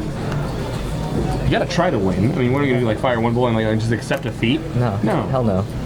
No. I mean, yeah. They probably wouldn't have reached the guarantee without us. I just love that when Justin's like setting these guarantees for these tournaments, he's like, okay, like, is Jake busy? What's Kyle doing? Okay, they're both gonna play. All right, up the guarantee. We never have to worry about commentating the final table for one of those events because he needs us to play. Yeah. I know. Queen. Explosive 626. Like, how does Mike only have 30% equity without flop? You flop the wrap, you flop the flush draw, and we're like DOA. It's crazy. But Chris did play the hand as I would have played it correctly by potting it unlimited until he had no more chips to pot with. Just blunt force trauma until they fold or we get there. I would have won that pot also. I like it. I like it.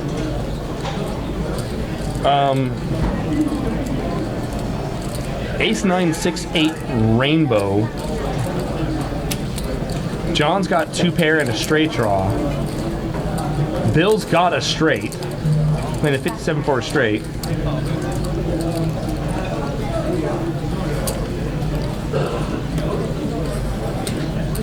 David's like, I'm not getting quads. Folds. Oh! What a river to set. Which is still no good. He had 3 queens. Yeah. That should just count as a like a bonus, like a high hand. It should be the high hand. Bill tables are straight. It's good. That's the way we were talking about the Dramaha. Dramaha's a split pot game. Half the pot goes to the best, like, PLO high hand. Half the pot goes to your best pocket hand. So having a hand like that, that'd be crazy. just nuts. I don't know about this Kyle guy. I don't know. April. What's going on in April? In April, I will be out of the country and then in Baltimore at Maryland Live.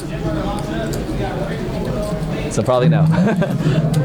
And I'm just gonna Sorry, Ashley. We'll meet up one of these days sometime. I just don't know when. Or you can come to Sacramento. Where's and play Ashley on Stones at? Live. Where does she play at? I don't know. It sounds like she's from Oklahoma. OKC.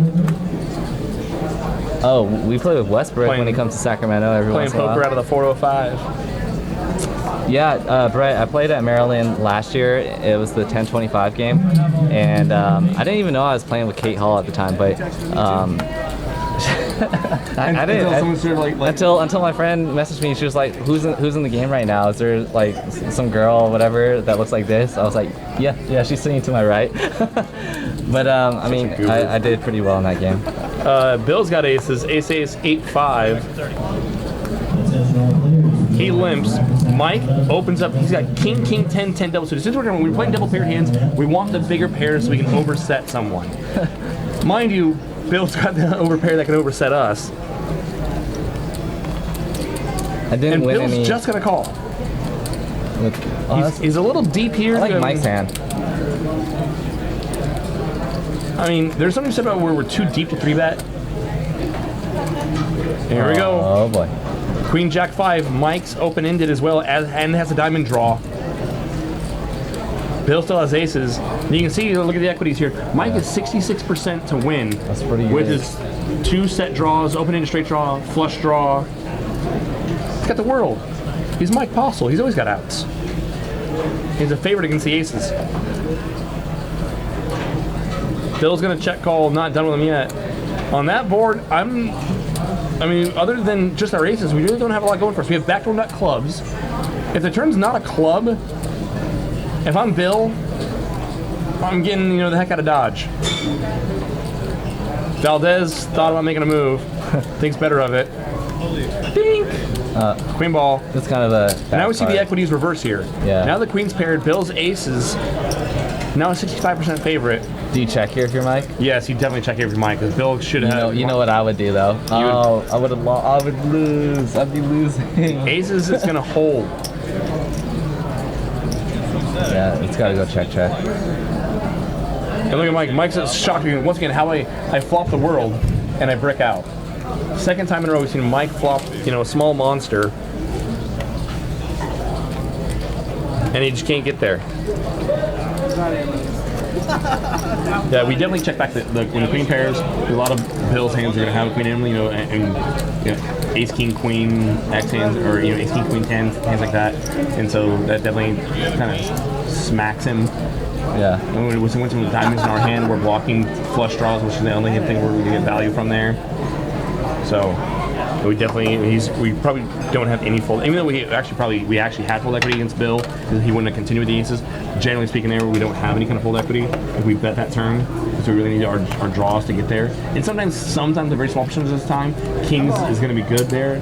So it's nothing wrong with checking back and just getting a showdown. You check back because kings have showdown value. Whatever. Ace King Jack with a suit. Valdez opens to 20 under the gun. Mike's gonna call double suited. Jack 6 4 3. I like David's hand. I'm gonna play his hand. I'm just gonna pick one player's hand to follow because it's too hard to follow all these cards.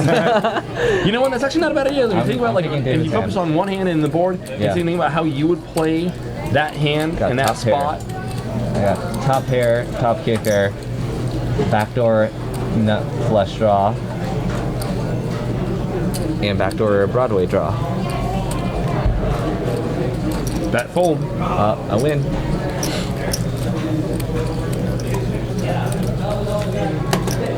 Which tour are you guys talking about?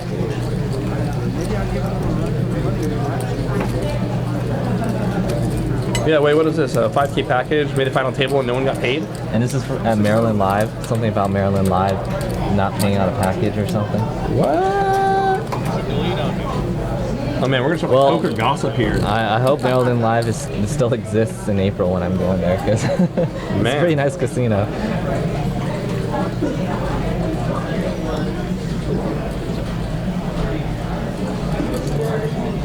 PPC. Oh, PPC Aruba. yeah. I remember that tour. Never played it, but interesting.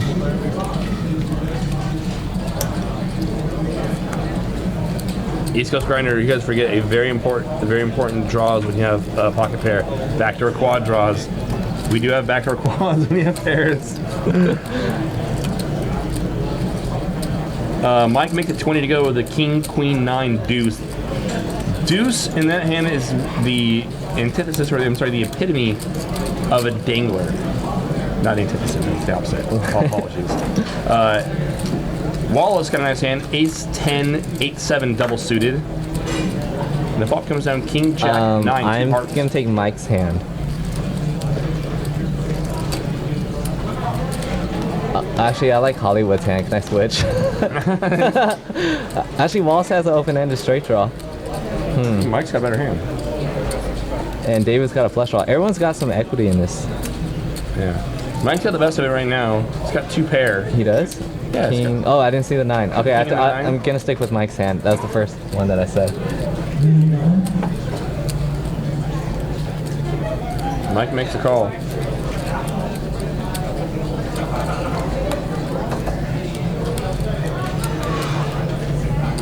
Wallace calls as well. All right. Hollywood bet ace king 4-4 here. I think that's Pot. Ooh.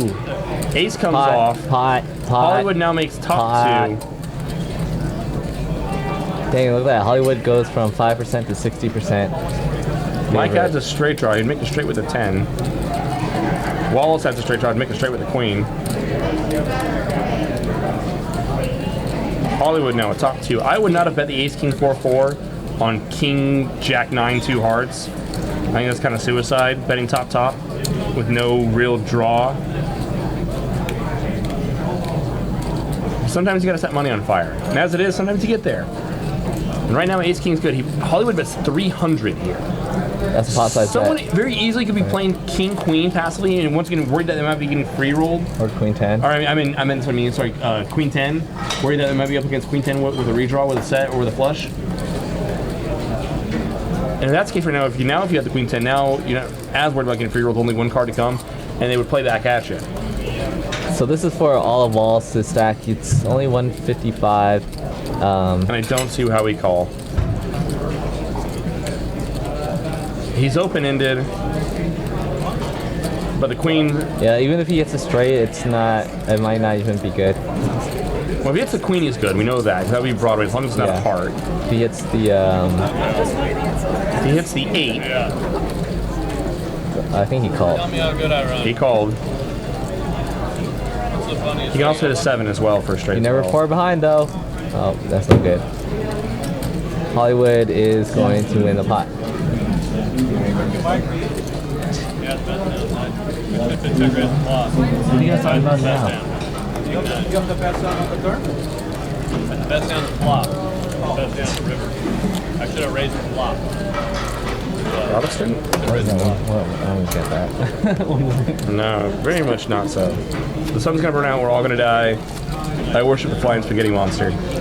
Chips 11.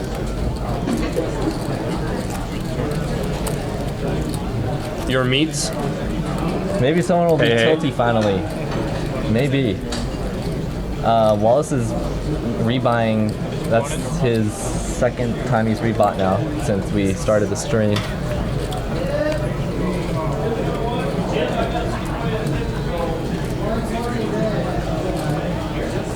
We've seen Mike take a couple of big hits recently as well. God, he's flopped the world, hasn't he? In a couple spots. Yeah. BK Thompson says he's on his way down. All right. Gonna smash this game up. Mike P going right back to work. He's got another dangler, but he doesn't care. Jack 9-8-4, 2 hearts. The 4 is just there. But anyway, we've seen what Mike's done with Jack 4 in the past. Mike back raised 4-bet shove in the Veronica and Friends game with Jack 4. That was Kill. No, Oh. that was Hold'em. He just had Jack 4. Dude, Mike's capable of playing anything. It was sick, and he got there.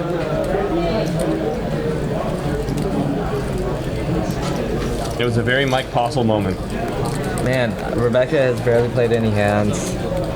I want to see her. I would, and that's Ship why a I would pot. never pay her off if she just put money in the pot. If I was in a hand against her, I'd just pot it. Force her because she gets so many folds. If she has too many folds, you're just gonna run over her. I'd win the minimum and lose the max against her. John flops Broadway, gets no love.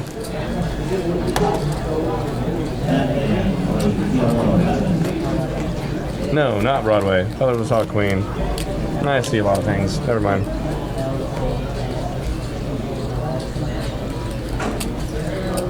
Coming around.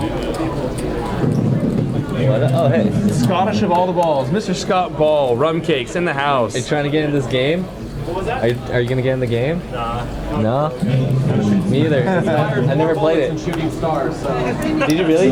4? I I was like, you could join our club. busted 3 WPTs today. 3 WPTs. Yeah. Shooting Star, Rolling Thunder. What's the third one? How do you?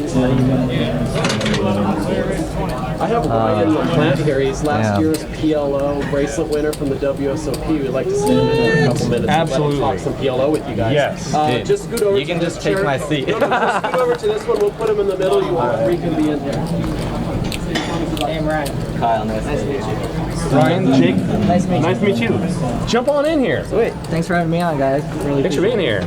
So where are you from? Well, I grew up in central Minnesota, but I'm currently living in Las Vegas. Okay. Excellent. So you came here with rum cakes, huh? Yeah. So we were both playing at Bay 101, and he busted the day. I was actually staying there with John Turner, but John's still in. You know, rum cakes busted, so now here I am. Nice. Very good. And all right, so proper introduction. Your name was Ryan. Ryan. LaPlante. Yeah. All right, and he won the PLO WSOP event. 565 Colossus, the largest non-hold'em live tournament ever. Wait, you won the Colossus? Yeah, the Colossus. Oh, Colossus. The Colossus. Yes, Oh. the Colossus. The Colossus. 565. The 565 PLO. Yeah, It was got you. it. Colossus. Dude, that's Yeah, awesome. Yeah. Was that last year? Or? Yeah, 2016. I had an Sick. incredible year. I set a record for most number of caches, which was then beat by the very last tournament guy. Cashed in the main event and Little One for One dropped at the same time. For the only way Wow. to break my new record, and did it. God. Yeah, it was sick. I was leading player of the year for like 2.5 weeks, where I was ahead of RCA entire time. But then the last week and a half or so, there was like the 50K Players Championship, 25K PLO, and a handful of 10Ks, and all these guys, they get so much points from those. So I went from Yeah. like leading it to just like down to the 40s or so. Oh, wow. That's still, Yeah, that's it's still impressive, though. an That's an quite a incredible run. year. Welcome to Stones, by the way. Thank you. Yeah, this is my first time ever First time? here. Actually, my first time ever north of LA in California. Wow. Wow. Yeah. North of LA, dude. Yeah, That's north like all of the way down LA. there, too. Yeah. All I've done is LA and Vegas. LA and back Vegas. forth. Well, yeah. I'm going back and forth. I mean, Yeah, it's like yeah. the mecca of poker. Yeah, Everybody. yeah, What exactly. else? What I else we gonna I play? didn't really have much excuse to come up here to play stuff, but you know, Bay 101, Thunder Valley, finishing the California swing. Yeah. It's been very nice. Yeah. Cool, dude. Yeah, so we got a 5-5 PLO cash game going right now. I actually don't play PLO at all, so No, not at all. no, I'm just a huge fish, and I don't even know what I'm doing in here tonight. I but love PLO. I'm having fun. Such a beautiful It's game. a great game. Yeah. I've actually, pretty much only really been a tournament player, but I'm now starting to play PLO PLO cash a decent amount. Getting coached by some higher stakes regs, so I'm actually on the list for this game. So I'm hoping I can hop in this. And we'd love to have you in the game. stream. So Hollywood is in a he's gonna have a hard time getting value here. He's got the Jack 10, makes Jacks full here, but he's also got the Ace-6 of diamonds, so he's blocking the nut flush. Chris has second nut flush. The board's paired. I'd be a really ambitious call by Chris here. Hollywood, and from you don't know, Hollywood's got the reputation or the image of like being the nittiest nit from Nitville. So I think when we're blocking the nut diamonds, hard to get our boats paid. Yeah. Chris finds a fold. And he probably can't really try to rep the straight flush, try to get jacks. Hollywood. Does he ever Hollywood? Oh yeah, he can milk some TV time with the best of them. He can. It's wonderful. Let's look at our chip counts here. So a couple players here sitting pretty deep. It's a 5-5 game. A couple players up around the $2,000 to $2,700 range. And we got a couple short stackers that are going to sit around 100 bigs. And as sure as you know in PLO, it's not hard to suddenly get 100 bigs you at go all. from nothing to super, super, super deep. In fact, the first time I ever really played PLO Cash Live was some Milwaukee at Potawatomi Casino. They have a round by round, and that's the main way that they play PLO is round of Hold'em, round of PLO. And I sat down and it sat with maybe $300, and I want to say an hour later I was over 5K deep. Nice. Legit, an hour later I was over 5K deep. About 45 minutes later I was down to 3K. I was like, okay, I am never playing this game ever again in cash. And I hadn't really until fairly recently. But when I won my bracelet this summer, so a friend of mine, he's been wanting to back me for higher stakes cash games for so long. He's always been getting me to, at first play no limit. But then when I won my bracelet, I was like, oh, I didn't know that you're a PLO player. I was like, well, yeah, I'm actually more of a pot limit Omaha high-load tournament player. Myself, PLO 8. That's one of my best games. I love PLO 8. It's actually my best game by a large margin, just because of how soft tournaments are in it. I play all the high stakes online tournaments that run in it and have done very well lifetime. And I'm really excited to play the 10K PLO 8 championship this year. I know, new event, right? Yep. I've been asking Jack Ethel every single year for the last 6 years for that specific tournament, and he finally gave it. So I'm so excited for it. So in a tournament, obviously the blinds are going up. How does the because in Hold'em, the later stage in the tournament, you're sitting pretty if you have 40 big blinds. Right. To me, that seems like that would just evaporate so quickly in PLO. Actually, in PLO, it works the opposite Really? way. Oh, okay. Yeah. So the way that most people are, the way you're really supposed to play PLO tournaments, although very few people do, you're supposed to limp a lot. If you see the 5K 6 max final table this year, average jack in the final table is super short, and it's because everyone's limping a lot. People aren't really potting pre-flop unless they can get in a good majority of their stack, just because of the way that equities run. And in tournaments, when equities run really close, it's getting into certain flips, it can be really, really bad for you if they're a bunch of shorter stacks and they're talking about big pay jumps. So the really big bind, really difficult PLO tournaments actually run very, very shallow. Yeah. The 5K 6 max final table, I want to say last year was running between 15 and 25 big blinds average at the final table. Really small. Yeah, so it's but the Colossus, even though it's a 565 turbo, we were 25 big blinds defense because people were 3.5xing on 30 big blind stacks. Yeah, doing that kind of stuff. It's insane. And you're also supposed to just call a lot. You really aren't supposed to pot free unless you can get in enough, or you can really leverage your stack well. Yeah. So people weaker PLO tournament players, they play it like they would a cash game. They pot open, they repot, do flops, that kind of stuff. They play it the exact same way they play a cash game. So it plays very, very differently at varying stakes. The way that I played the Colossus, I want to say that up until the final table, unless I was really short, sub 12 big blinds or so, I was only open limping, especially in early position. Really, not even open 2x, something like that. No, just open limping. And I changed it a bit, but not until we got fairly deep. And once I got to the final table. So once I got to the final table, the final 10, I was 10 out of 10. And then we made the official final table, came back for the next day, and I was 9 out of 9. I was short stacked with like, I don't know, 9, 10 big blinds. And within like 40 minutes, I was chip leader. And once I became chip leader, and I was like 1 out of 5, that's when I started opening. And that was like the first time I actually started opening. And let people... And that's because like I had so much more full equity on my opens that it became insanely profitable to open. In general, in PLO, you just don't really have much fold equity. So in tournaments, just like, you know, if you don't really have much fold equity, you're just building and playing these really large pots in these spots when you don't, and when you necessarily shouldn't be. Oh, looks like Wallace here flopped top 2 pair with the Queen 10-6-3, the monster. Right? Yeah, we've seen some very interesting starting hand selections here. I mean, like, since one thing we've talked about, you know, the equities run so close, you can kind of get away with playing a little sloppy pre-flop a lot of times. A little bit, but ultimately, you're going to end up flopping second best draws, second best 2 pairs, so and in the long run, it's going to cost you a lot of money. Exactly. You need to be insanely careful in PLO. Now, I'm not saying you need to be a nit, but you just need to pick your spots a lot more carefully than you initially would, at least in Hold'em, because, you know, in PLO, the biggest issue with playing these, like, really trashy hands is that you run into a lot of second best situations. Yeah. And in second best in PLO, like when you're so willing to get in stacks post-flop, that means that your reverse implied odds, you know, the likelihood that someone has a much better hand and you're getting it in with a lot less equity, that occurs so much more in PLO than it does in Hold'em. So in PLO, you're actually supposed to be a lot more carefully selective with your starting hands and stuff. In Hold'em, you know, when you hit hard, it's very unlikely your opponent hits hard. When you like don't hit that hard and you're running a bluff, it's still very hard for your opponent to hit hard.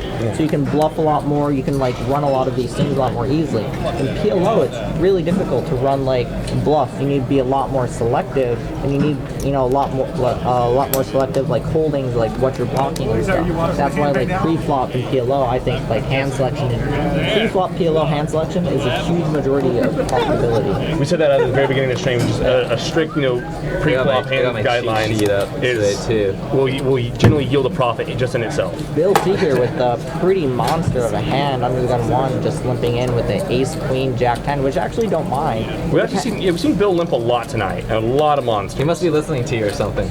I mean, so in tournaments, I played a lot differently than I would in a cash game. Like in a cash game, like if it's a bit different when there's a rock. So like the main cash game that I've been playing in Vegas is a 2-5-10, which has a $10 rock that switches based off who won the pot. You know, the rock I'm a little bit more apt to have some open limps just because it's already going to be playing so big. Yeah. You know, and I don't mind keeping it down a bit. But I'm also going to be limping a lot of monster hands where I'm limp 3-betting. Yeah. But it depends a bit on the game. Like let's say the game's playing fairly passively. I'm not really going to be open limping. I'd much rather be, you know, potting. Just opening. You know, but like if the game's playing really aggressive, then I can mix in a lot more open limps to limp 3-bet. So like Bill's hand would be a great you know, especially against limp 3-bet, right, and especially against table. Yep, a very aggressive table, especially against a really loose bad, you know, isolator. You can limp 3-bet this very, very comfortably and get into some sublime situations. Here, like he flops top 2 pair, flops a gutter ball straight draw, but like he doesn't. He like what gets heads up on the turn, and the turn's like such a nasty card for him. I mean, yes, Mike P here is calling the Bear King Jack on the flop and, you know, getting to that turn, but like still, it's not like he's very happy with his hand. So like that's like the issue of limping it on like a more passive table, which I don't know how this game's playing. I checked. Aside from like Mike and like David, David actually is playing pretty passive right now. They're playing pretty passive, right? So if that case, if I get to sit in on this game, you guys won't really see me open limping. I'll just be like potting. Yeah. I'll like only come in as a pot, and I'll be. It depends exactly on how the game is. The loose, like the tighter and more passive they're playing, the looser my opening is going to be, and I'm going to try to just get heads up with, you know, some of the weaker players who are calling a lot more, and then I don't mind having weaker hand selection because, you know, in PLO, since equities run closer, you know, if I can get heads up against a weak opponent, I don't care if I'm in position, out of position. I don't care if they have a decent amount of stronger range. They aren't going to run so high up in equity that my skill edge won't make up for it. So if like this game's playing tighter and passive, I'm going to be potting a lot and playing a lot of hands.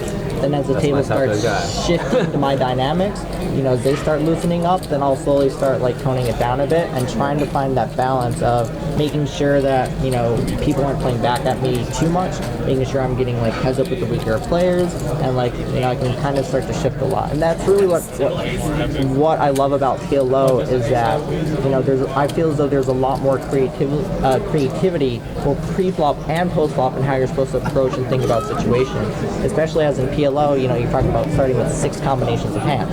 that's a lot of That's a combinations. lot of combinations. That's a lot of combinations of hands, and because of that, like, and with how close equity is run, like the mathematics behind it's a lot more complex and a lot harder to do, like in your head in game. You know, there's a lot of working you do away from the table, but in game it's all more about like just creatively and like theoretically understanding situations and understanding your opponents and adjusting to them. You know, when I'm playing Hold'em, well, yes, there is some creativity involved. It's a lot more like, for me personally, a lot more theory and math. You know, if I'm like adjusting to someone, I can mathematically and theoretically explain exactly why I'm doing this. In PLO, I can theoretically explain it and I can like go into some details, but that's it. Like the mathematics of it, at least at the table, it's a little dicey, you know, and you can, aces here. Ace 4-5, which would be a monster PLO hand. Looks like Chris P is calling with it against a pot open in the big blind. Yeah, I like that. I see why he's doing it. It's definitely a good spot to do it. 8-8-3 rainbow. John has got an 8. Queen 8-4. Somehow made it to hitting a a lot of flop. flops with trips and sets. Hitting trips with the Queen 8-4 is a pretty interesting spot here. Like, yes, it's a fairly strong hand, but like, you know, you're seeing it 4 ways. You don't have an ace kicker. You know, someone could pretty easily have pocket threes. I'm actually looking at the ace 4-5. I'm actually a little surprised that they called pre with it, because the opener started with only a 200 big blind. Yeah, we can just get it in. Yeah, right we can there. just pop get it in with the aces. right? Yeah. So it's very, as you said earlier, it's playing a little more passive, and like calling pre with the aces there, that's very, very passive. Yes. I mean, there's a moment, you know, where sometimes we're too deep. Right. Yeah. But when the openers are playing that shallow. Right. Yeah. Which, when I saw it initially, I was like, oh yeah, you know, it makes sense. That's why we call aces there. You don't want to like, because I saw a stack size of 2.5K, he's super deep. But like, then I saw the opener stack, and the opener stack here is so important. You know, when they're, especially when like playing on $200, so 40 big blinds to start.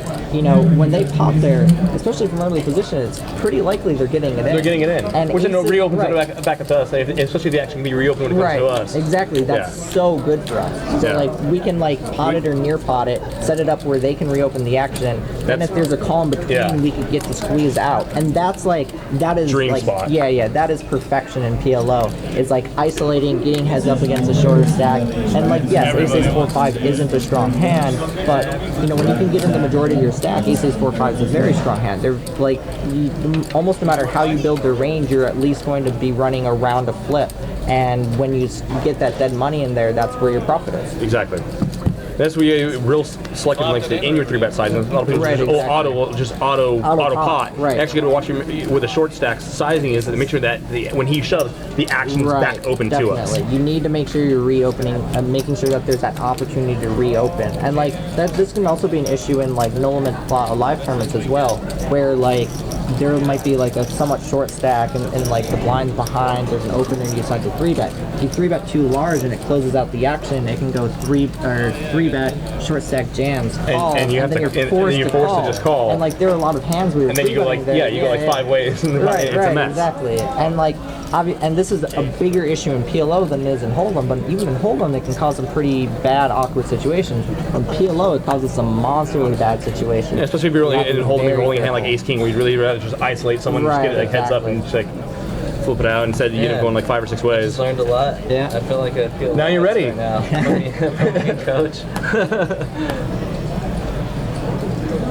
David Valdez under the gun, 9-7-6-4, no suit.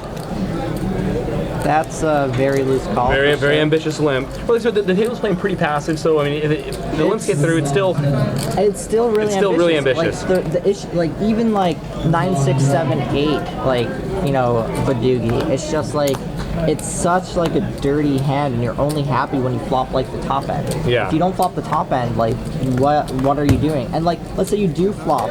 Let's say you flop like a wrap, but it's like the mid end of the wrap, and there's a flush draw. That's a much weaker hand than the top end of the wrap, no flush draw, and it's much weaker hand than top end of the wrap when you also have a flush draw to go with. There's just like so many situations that like, or even let's say you flop strip sixes. Like, what is he doing? Yeah, you got a lot of kicker problems. If any kind of money starts going in the pot after that, you're usually in a lot of trouble. Right. Yeah. So now we see Rebecca's hand. Rebecca opened up with Ace 9-9. She's King played super 10-5, 2 diamonds. She's got the nut diamond blocker, but not much else. but not much else going on here. Mike betting the Queen Jack 5 deuce without a draw. That seems like really ambitious. Mike is one of the players who's playing blunt force trauma. Yeah, he's just applying pressure. Applying lots of pressure. He figures everyone on the table's got too many folds and too many spots. And when in doubt, Mike's taking a just stab got at it through there and makes sense as to why he might be trying to apply pressure in that situation. So actually, I want to ask you about a hand when you first jumped in the booth and saw that hand with Bill, where Bill had had turned top 2 and Mike had bricked out the flush draw. Bill checked the top 2, and Mike, who had busted flush and straight draws, had King Jack 8-5 on Queen 10 6-6 7. Right. What do you know, Mike? I mean, Mike's blocking all the draws that missed. I mean, he only has 1 Jack, so he's not really blocking any. And he it was checked to him on the river. Checked to him and he bet there. Yeah. Oh yeah, definitely. Yeah, it's supposed to. And like he can rep 8-9, he can rep the 6, he can like rep 10's full. Like there are a lot of different things that he can rep there when checked to. And like if Queen 10 wants to call there, like, let's say Queen 10 does call there. I mean, you really shouldn't have enough bluffs where Queen 10's a fine call anyways. Like they really should just be calling you at 6x, or like if they have Queen 10, it's like Queen 10 9, no clubs, or like something like that, where they're blocking you having the straight, and they aren't blocking your flush draws, and they aren't blocking your straight draws. They're just blocking your value and nothing else. Like Queen 10 9 is probably a Queen 10 hand that I'll call it. But if he has like Queen Jack 10 or like Queen Jack X with 2 clubs, then like he's blocking all your bluffs. So if he's calling you with that hand, then yeah, he's someone that you shouldn't be bluffing there. Like this is that was a great spot to run a bluff that he didn't take. So this game, like, it looks like it's playing very, very passively. Wallace somehow found his way to a flop with a 9-9 deuce deuce. The flop is Queen 10-8 rainbow. If it somehow and David both doesn't board pair, the 9-9 deuce deuce would be a great spot to run a bluff. Yeah, the double blockers is like so sublime with running bluffs in PLO. Wallace actually bets it out. Although it's only like. So the issue with Wallace trying to run a bluff here is he's way too short to. Like he has the idea of running. Like he knows, he's got the right concept. Hey, I'm blocking the nut right now. I can take this pot away, but he's multi-way here. Like we're not deep enough. You got to go multiple streets here to really rep the Jack 9. This is like the downside of playing PLO short is that with PLO, like if you can't really put the fear into people, and like people just like when they flop equity, they don't really like to fold anyways. Like the goal with PLO isn't necessarily to get people to fold flops because they don't really fold as much. Your goal in the flop is to build the pot, represent a strong range, and then have the turn be large enough where you can truly leverage it. Here you just like doesn't really get to do that. The Jack comes off. Hollywood, who I believe called that 2 pair and an inside straight draw. David's got Broadway. Chris has got top set here. Somehow I overlooked that. Yeah. The ace queen 6, and David here turns Broadway. Yeah, turns Broadway. Everyone has a lot of pieces on this except for Wallace with his $50 lead with the 9-9 deuce deuce. That sucks. He should have 2 straights. Yeah. There's 265 in the pot. I think David here is first to act. He leads up for nearly pot-sized bet. Not surprising to see. That's 250. What if a Jack comes out? In PLO, people lead a lot more often, just because it's like, especially in a board texture like this, you aren't really going to get to see that many like true bluffs. Yeah. So he needs to protect his equity here, as there's so many ways that he can lose on the river. So leading here is great. I certainly like it a lot. I'm sure Wallace is. And that's a card that most people are going to check back anyhow. So we're not going to get an option to check raise here. Which is a big issue. And when we do check raise, we don't have the diamonds to go with it anyway. So sometimes we just get free roll when we check raise. I concur. Or we don't have 2 pair to go with. We have no free roll. All right. Chris is going to go ahead and try to peel top set. Not surprising. It's really unlucky for him that Hollywood happens to have a couple of his outs. Although David's even if Chris blocking B at does 8-2. hit, he's not really going to be making much money from David V, just because like when the board does pair, what hands does David beat? There's nothing. He just chops against Ace King that's running the bluff, and like that's it. So in this spot, do you go for value or do you pot it here with the Oh, nuts? you definitely like Sizing. So with David's hand here, I probably size it fairly small to try to get Probably their sets in. King 9, King 9 sets. 9x and sets. And like while even then they aren't really supposed to call, you get a lot of weaker PLO players who find these types of calls. They're like, oh, I've got this. Curiosity kills a lot of PLO players. Right, exactly. David comes out a little larger here. Chris shows the queens. Yeah, see, like Insta-muck. you don't want an insta-muck from top set. Like you want the tank muck. You Yeah. want a bet large enough where if they have top set here, that they're like angrily and unhappily folding, which means that they're always calling their 9x and their king 9s. And king 9 might like beat you into the fist pump beat you into the pot. Yeah. Really, that's the goal. Like you want the second nuts there to beat you in the pot. You want the lower straight to very unhappily call, David and then now like their has sets big might set. occasionally call. That's how you get the most value in that spot. Like obviously there might be bits a bit different of a situation there where like maybe I'm playing against a little more aggressive and a little bit higher level of a PLO player where he knows I can have some like bluffs on that specific river, and maybe not exactly the way the hand played out. And then you go a little larger with then sizing. we go larger with sizing because we need to protect our bluffs and make sure that we're doing similar stuff with our entire range. And if we have a creative player, and sometimes maybe go smaller and maybe try to induce, Yeah, induce you someone might also to induce, Yeah, right, by right. going smaller, then we can call some weaker hands, might induce someone to spaz out. So there's the upside of that as well. Like maybe he would be the type of player that could turn 9x into a bluff or turn top 7 into a bluff, try to get us off king 9 or whatever. So looks like Mike's got the $10 straddle on. Ooh, there we go. Game playing a little Get the bigger. game out of the muck. Like I said, Mike's whole game all night has been to play big pots and take people out of their comfort zone. So I'm not surprised to see him straddling and trying to train this game, bigger. Which is certainly a good strategy to use as like a comfortable, competent PLO player, because like when you're putting people out of their element in PLO, that's a huge advantage.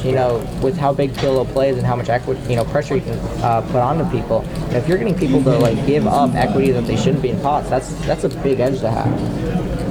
David's gonna come along. So it's a $15 straddle, so it's 5-5, 15. Decent plays size just a limp, straddle. right? Wallace limps the queen jack 9, 6. David's gonna call in the small blind. Mike checks his option. We go 3 to a flop here. King jack 3 rainbow. So it's a raggedy flop for everybody. David flops 2 pair with a jack 3. Yeah, it's a really bad. Checks two through, pair. and now Mike turns trip kings. That $15 straddle doing some work for him. Going to win at least a little bit of a pot here. He's gonna bet 50. That's about, See, like that's pot size I better. don't really like the sizing on this. There aren't that many worse hands that can really call you. And there's, we're getting queen 10 is really queen 10. How crazy is queen 10 gonna go here? Yeah, Like, even ace queen 10. Like if someone has ace queen 10, you really think they're calling you? No, probably not. Like yes, you do need to bet, to make sure that you aren't giving queen 10 or 10-9 or whatever free looks. But like you don't really need to go 50. You want to bet large enough where that ace queen 10 or bear queen 10 at least gets a little curious, or even ace jack gets a little curious, queens gets a little curious. And when you're just potting there, it's just like what is that 25. bet? Yeah. Like what is that bet really accomplishing and what it's doing?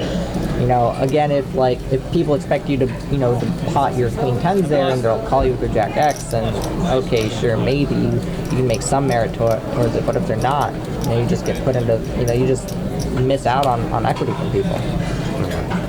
And Mike only had if I'm not mistaken, Mike just had king jack, right? You didn't even have the ace king there, so it's like you can't even stack a king. Right, exactly. No skill spoker says, but geez, Ryan, you have to bet. Well, Ryan's saying you got to bet. It's all about sizing now. Yeah, sizing. Sizing is very key in PLO. So no straddle this Play hand. Big O also. A little bit, yeah. We're getting licensed for Big O here. Yeah, so myself being a PLO 8 player, I'm very excited about that. Playing some Big O. Really, Big O is just like a nut peddler's paradise. It's like be a massive net free, flop the super nuts, and then get it in. Quit giving away my game, bro. Do you play the Big O during the Summer World Series? That's like the only time it really runs. Yeah. They don't have a WSOP event for that, do They they? actually do now. Now they do, yeah. The mixed O or the mixed mixed. the mixed 08. Mixed away, so it's limit, PLO 8, and then Big O. Yeah, right? yeah, so it's, I'm really excited for that tournament for sure. Like a calling 10. Mike's got ace 4 deuce. And he's going to open up the pot here. We got another 5-5 PLO game on the 22nd this month. You're going to be On the back. 22nd? Yeah. No, I'm not it's going to 2 be Wednesdays for here. me. I'll be back down in Vegas, and then a few days later I'll be heading down to Seminole Hard Rock down in Florida to Oh play. yeah, And, I was just there last month. I'm going to Jacksonville tomorrow too. yeah? For basketball. Yeah. So Wallace here, open for 15, got called multi-way. Mike pots it to 90. Wallace now stuffs what's remaining of the stack, I think it's about 110 with the king 9-7-4 double suited. So now he's starting to get a little bit more aggro. I mean, it looks like he was just trying to like gamble up in He's, stats. yeah, he's short. Big pot. David's going to call 7-5-4-3-1 suit. Mike with I like the hand. Yeah, I don't really mind his call here that much. He can put Mike in. Like, And Mike's pretty good. Mike's pretty aggro. We're pretty deep here as well. If we can get the right kind of flop, and we think Mike's capable of overplaying aces. Right, definitely. 10-10-7, 2 spades. It's not really the flop. No, not what we're I don't looking really for. expect much action to occur here. Checks through to the jack. I'm sure it'll check around again. At least Wallace is pretty live and Rick's out. See if Mike Mike makes 10s full. see if he decides to bet this or not. I think he bets. did. Yeah. See, he bet 102. It's about 260. Yeah, which that I like a lot. okay, See, yeah. he's downsizing decent amount. Yeah. He's trying to get Yeah. like kings, queens, pocket nines, maybe even interested too.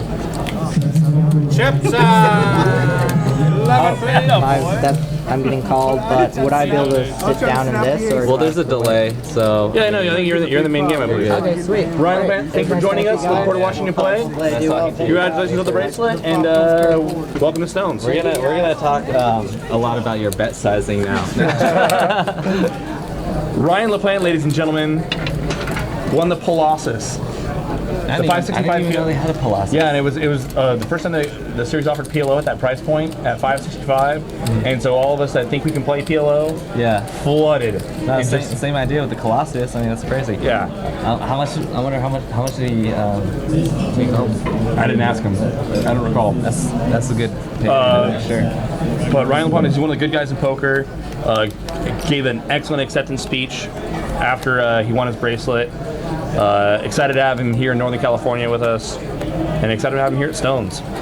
Yep. I feel like an expert now. I'm ready to play. Like You're feeling it. I'm retiring. Once you get from that the PLO competition. itch, oh baby, Oh, no. oh baby.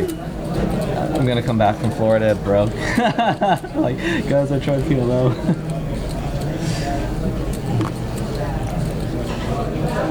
So the action pulls around here to David. David's gonna open up the pot for 20. Mike calls because reasons. And John calls as well. I use ration with it.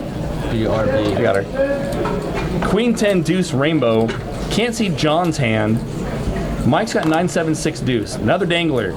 That deuce of clubs, or I'm sorry, deuce of spades. He hits the board. Kind of a funky starting hand. Checks through. 9 on the turn. Mike makes 9s and deuces. He's gonna bet out. David turns diamonds. Still can't see John's hand. He's gonna call. Speculate David's or John's probably got a hand like Queen Jack X, 10 Jack X, 9 Jack X. He might have diamonds as well. Could have also turned 2 pair. King comes off and Mike needs a check. He does. John checks back. He's probably going to show down a better 2 pair here. Of course I'm going to play after the strain. BK Thompson is officially in the house. On the list. Get in the game. There we go. Then we see John's hand. He's got King Jack Jack 6. Makes Broadway. I'm sorry, no, Rivers is straight. Not Broadway. I think they should get in the game.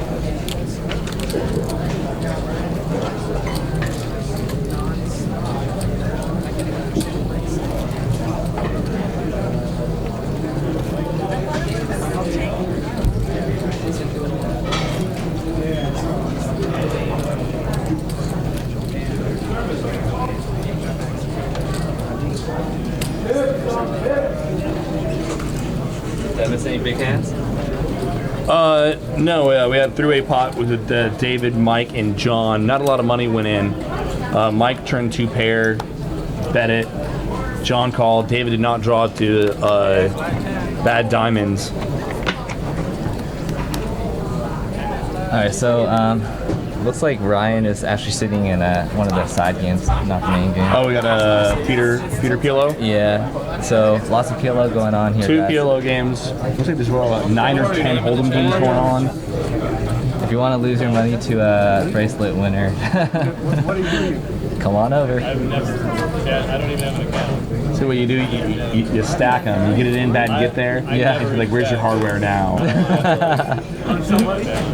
On someone, yeah. I watched a little bit. Like, And good luck with that, by the way. Yeah, he seems to know what he's talking He seems to be good at cards. Yeah, yeah.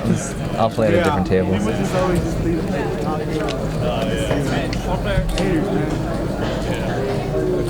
Here we go. 5, 6, 7, all diamonds. Straight flush. No one flops a straight flush. How disappointing. I know. Nobody even has a one even draw. So, No one has a diamond. A single. Oh no. Boring. No, we do. Sorry, 4-color deck. Mike's got the nut blocker here.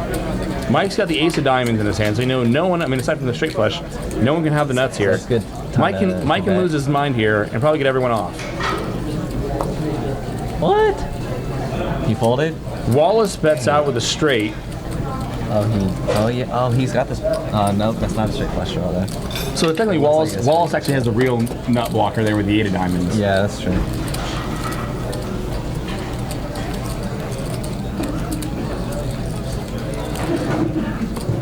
What a nit. PLO. Blockers, baby.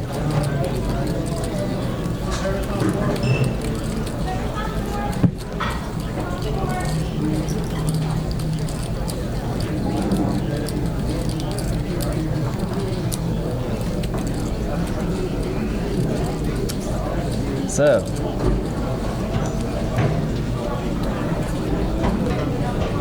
did Wallace rebuy? Yes, I think Wallace had on another 200. He's got the Kitagawa strategy going here. He's going to buy in short and wait till he can But he doesn't bet pot find a like hand. I would. Every hand, every street. Yeah. And that's why he doesn't have like a $1,400 stack in front of him like you would Yeah. had you bought it for 200. It's okay. Podit.com is opening tomorrow. Free coaching for the first day.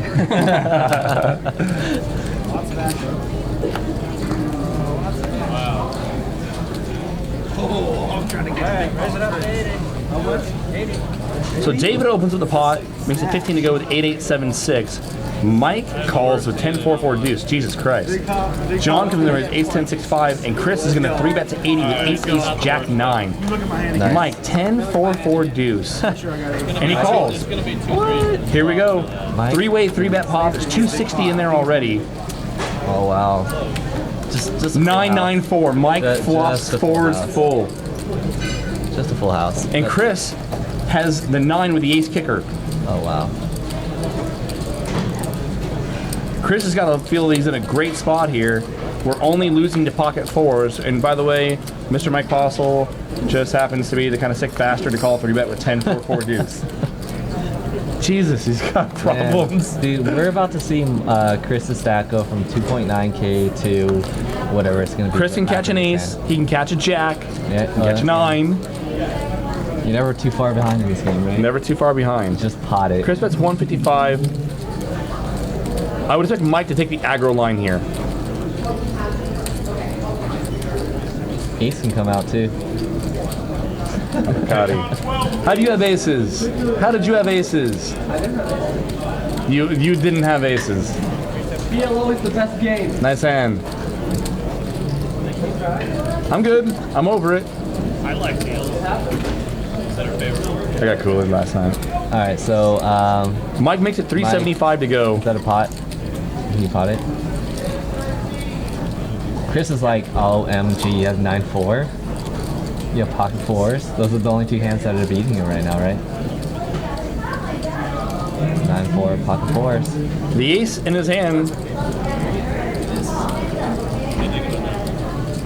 If I'm Chris, I know it's Mike, but God, I mean, how many 4-4 we got 4-4-6-7, 4-4 or yeah, 4-4-5-6. Chris is capable of folding here too. I think. King 9, King 9-4.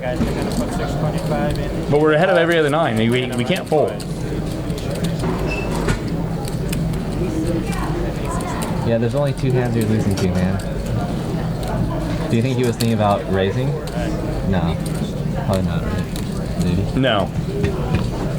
Oh wait, what just happened? They agreed just to call and check it down. What? Mike's got quads. I think they agreed Wait, to call and the just pot check. got to 125k. What is going on here? And Chris catches the ace to chop. Wow. Got him on the chop. That or they got it in. I didn't hear any verbal pot repot. The pot is 1.5k and Chris has more. They might have verbalized it though, and the money literally didn't go in the middle. Or they might have agreed to. Chris might have asked, well, if I call, can we just check it down? And Mike having the board on lockdown, knowing that Chris might fold otherwise, Mike might have just agreed, okay, if you call, we'll just like run it twice, knowing that he's got this thing on lockdown.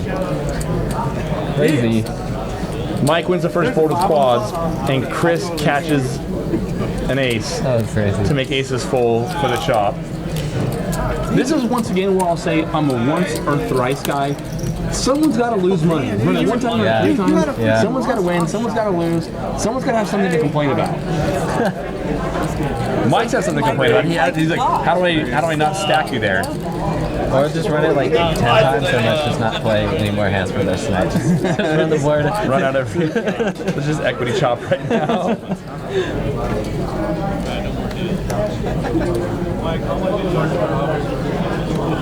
Dang, that was crazy.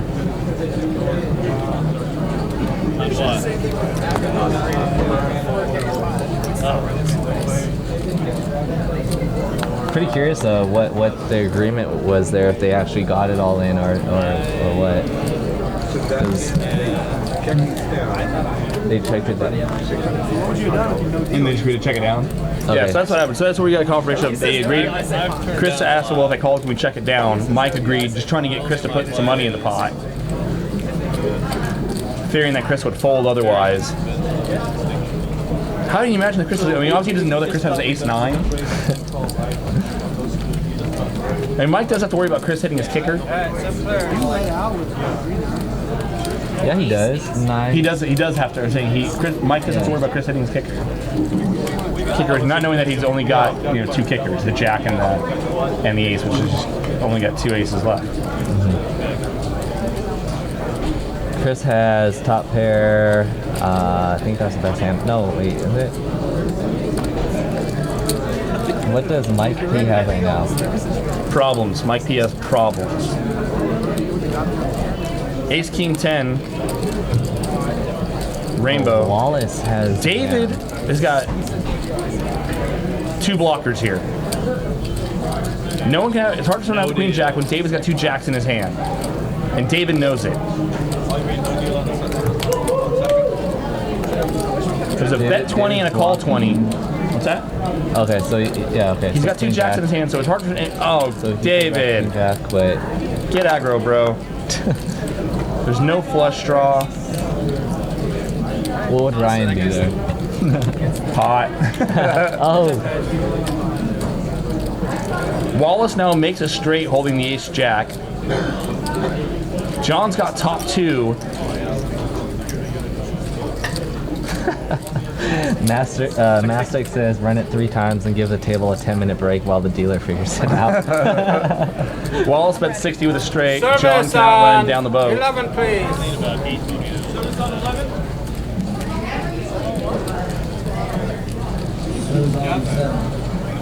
11. I've been too busy playing every hand. PLO's almost I said I even. had one of the worst hands. though. Generally, yeah. Yeah. You really want to start playing poker? Start playing 6-max PLO. Oh, baby. Yeah, that sounds crazy. I'll play 6 max. Hold on. That's the worst. I deserve it. 6 max limit. Crush that. Jesus. Man. It's like, yeah, it's not even fair.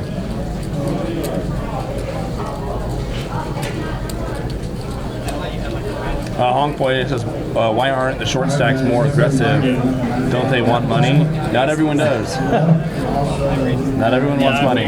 Sometimes we just want to I honestly thought if I be said famous no for the deal, law. that's why I said deal. That's why I Infamous. said what I did. David, ace-8-5 deuce. Should be a fold into the gun. I thought you would. No, he's No, going to pot try to it. limp. Pot it. He's going to try to limp in with a suited ace. Figured that was the only way I was getting more money out of it. Mike P's. Lots of limpers. Mike P has played like pretty much every hand, I think. Yeah. Yeah. ATC PLO, like Brian says, gets you in a lot of trouble. Because you flop second best, but you flop equity, and you're drawing damn near dead far I too think long. Mike feels like he's got an edge against his lineup though, and he wants Yes. to outplay. So both Hollywood and John here flop trick kings. Hollywood with Hollywood king with the nine, king 9. Oh, has the vote. John's got the best king ace king, but he doesn't know that he's DOA to the 9. he's blocking the club flush draw too, right? With the ace of clubs. Yes. John bets 15. Hollywood's just going to call. Hollywood. And John is going to need to Tom find a kicker. Hollywood. John will be in trouble with the 6 peels. Watch it. Oh. Oh, shit.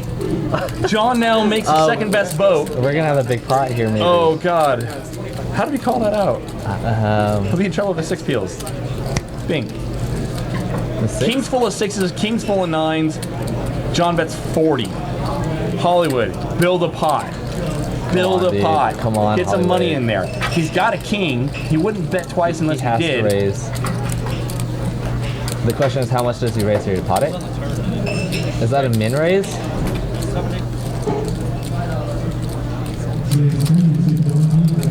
Yeah, that was like a min raise. And just a call. What the? They're trying to outnit each other. We have a knit battle going on. Hollywood guys. is sitting on the Come stone cold on. nuts. The viewers are here to see some whale wars. Let's get it. Boat over boat, and there's only 200 in the pot. There's a pot size bet from Hollywood. Stack them both up. Yeah, if I just call John, repot. And John's just gonna call.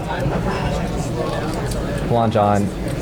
Oh, John folded. Yeah, but on the river, you're not. John folded? Turn was a 3. We can put them on 9. Am I missing? John folded. Am I missing? What am I missing? John just won net wars.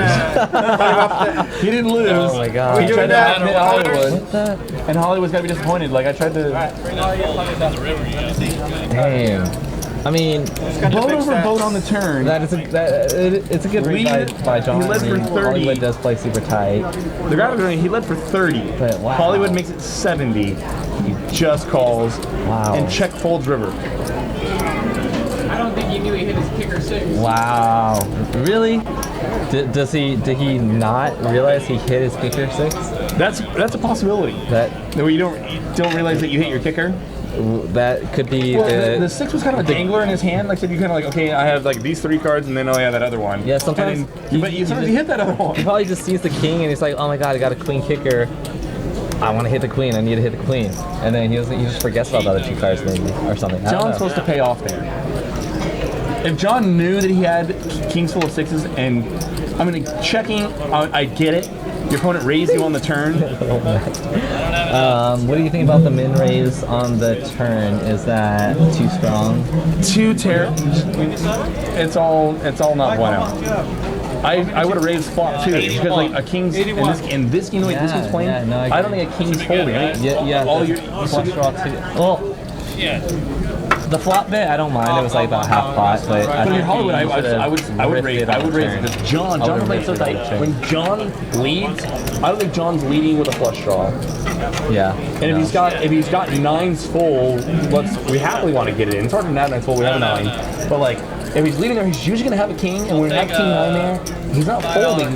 There's a lot of scary turn cards, and obviously any card bigger than our 9 it's like we might start pumping the brakes. But we want to get the value while we can. I'd probably raise flop. Definitely put some chips in on the turn once our opponent checks to us. I don't know, the whole hand plays differently. If I'm John, hand as played, I'm not check folding river. Yeah, that's crazy. Check call it at least. Man, and I'm being serious right now. Like I would seriously have, for real would have bet the pot on the turn. But whatever. That's a good fold, I guess. Persian Deck 2013, welcome to the chat. LaPlante is in the feeder game. You see running actually behind the table there. That is our 5-5 feeder. He just snap folded. It's crazy. I know. I really wonder if he didn't notice he had the 6. Did he hit the 6? And then what if he's like realizing it now? He's like, oh crap, I just folded the 6. Accidentally. And then he's gonna see it on the streams and be like, yeah, I just accidentally made the great play. We'll never know. So I think Mike's got the straddle on here again, if I'm not mistaken, because it sounds like something Mike would do. No, Mike just opens for 20 with the Jack 8-8-4. Danglers. What's the 4 diamonds doing in her hand there? It's just Hollywood. like killing us. Hollywood, ace, queen 3 with a suit.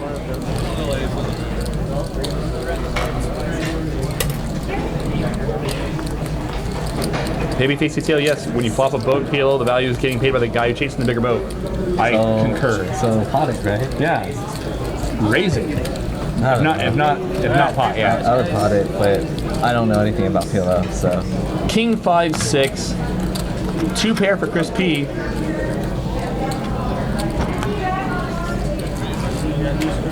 Hollywood just called with the aces on the button. Ace, queen 3. He just called. Drag me outside and just hit me with a stick. Jesus Christ.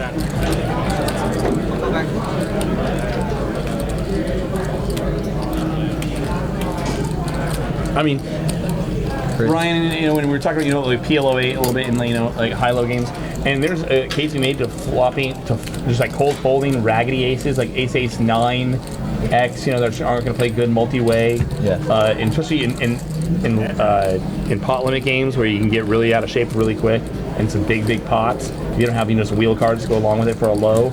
And pot limit Omaha high, not as much. I mean, I just don't.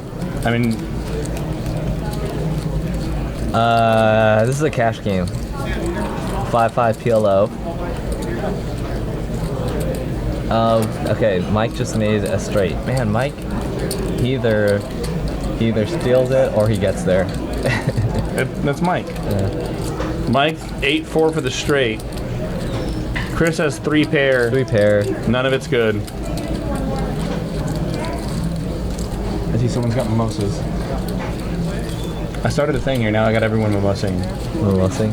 Yeah, all day long. Hi, I'm Mike Postle, and I get there. Chris has another tough decision. He's made some pretty disciplined laydowns tonight. This should be a fold. It's got to be a point where you're just like, man, does he always have it? I'm pretty sure this is just a leveling war here because we've seen Chris make some better folds. If it wasn't Mike, Chris's cards would already be in the muck. It's Mike. I mean, so I guess I get it. They're just leveling each other right now. Mike Postle. Set of aces.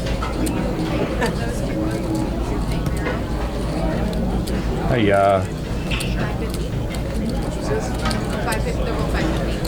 we can be getting there too much. Yep, 4-card hold'em is what we're playing. That's what the way a lot of people treat it. Yeah, well, if you get 4 aces, you got 4 flush draws. I said in the beginning. And except you don't. Hey, Every one of these movies. shrapnel. 11. That's some debris from a landline in my hand. I don't know.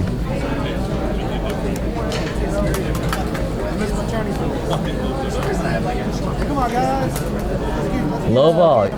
We were talking about that earlier. I like playing deuce to 7 triple draw. That's a beautiful Low game. ball's kind of, I don't know. Low ball's like, I play it, but it's a little boring. I'd rather play triple draw deuce to 7. I think it's more entertaining. Yeah. You get to draw more. Deuce to 7 is a good game. Deuce to 7 triple draw, beautiful game. One of my new favorite games I started playing.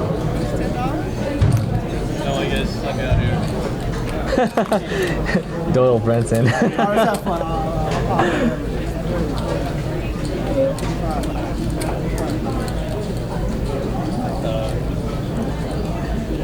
David is like a red Sith Lord. Who? All hooded up. Oh yeah. He makes it 55 to go with aces. Ace, ace, queen, 3. So He's got the easy to exact get hand aces that Hollywood in this had. game compared to Hold'em. No, you get aces all the time. It's easy. You just get aces cracked. How's the Aces Crack promo work in Omaha? It doesn't. They're not that silly. You know, no house would give away money in PLO for aces. Top set. And a straight draw. That's a super wet board. Unfortunately, no one's got much to play with him with. No one's got You gotta spades. bet it, right? You gotta bet it though, still, right? Yeah, no, we bet it. Someone's got the king, queen. They're I'm not in love with it. 100, or do you pot it because it's such a wet board? I would not pot it. Oh, he checks.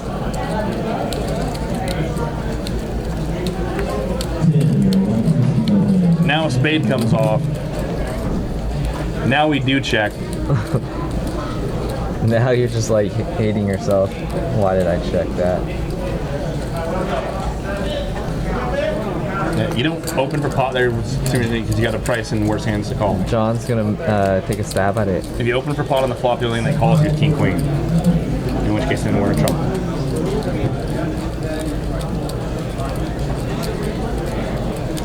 I like this bet by John. It goes checked around twice to you. Why not take a stab? Oops. John takes a stab at it.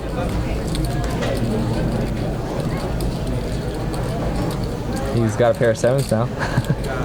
John's picked one of the worst hands you can to bluff at this pot. It'd be much better like to have the king of spades in our hand if we're doing this. But when it goes checked around to you twice, is that he's still checked behind? So because it's such a wet board. Yeah, that's true. That there's still gonna be a lot of value hands that are just gonna check call you. So if we're gonna do it, we need to be going 2 streets of aggression with it, and we need to have some blockers. Make sure that our opponent isn't just like trapping us with a nut. So probably obviously king of spades in our hand. They should be playing blunt force trauma. Yeah, look at the swings in this game. Chris started with around 1.2, I think, when we started the stream. Got up to 2.9 after he won that big scoop against Mike, and now pretty much where he started. Chris will tell you, this is by a mile not even the biggest swing he's had playing this game. Oh yeah, sure enough. Chris was in a game with myself and a couple other players that was the greatest PLO game I've ever played. Yeah. I think I left here at like 7 in the morning. We just wasn't gonna leave. And but the game there was 3K swings that was just like standard. Was it 5-5? 1-3-5. Wow. Which plays the same as 5-5. Same thing. They treat both the blinds as a complete bet, and so you can open for 20. Same game. Wallace is going to limp in the jack. Do the 10, games 4. tend to break faster in PLO because the pots are so big and people get stacked easier, you think, or not really? No, they tend to generally play slower. People takes long to like look at their hand, evaluate, read. Hollywood makes it 25 to go. Ace, ace, queen, deuce. Decides to not flat the aces this time. It's easy to have aces. Everyone's always got aces in this game. Wow. If they're dealing cards to all 8 players, someone probably has aces. King, king, deuce. No one's got a king.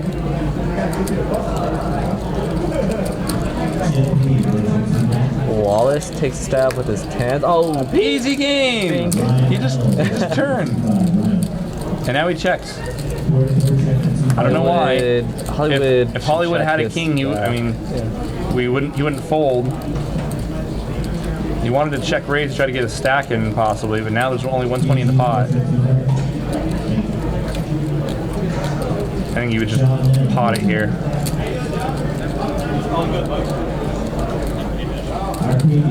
With a blocker. Nice one.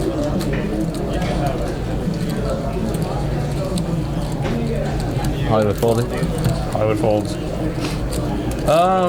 Jason M is playing PLO right now. As far as where 6, 7, 8 is, I don't know. I haven't seen 6, 7, 8 in a while. I know he's been grinding on the games. Hasn't been in the stream lately. Nice one, sir. I think I'm running too good to 2 cards. Gotta be it.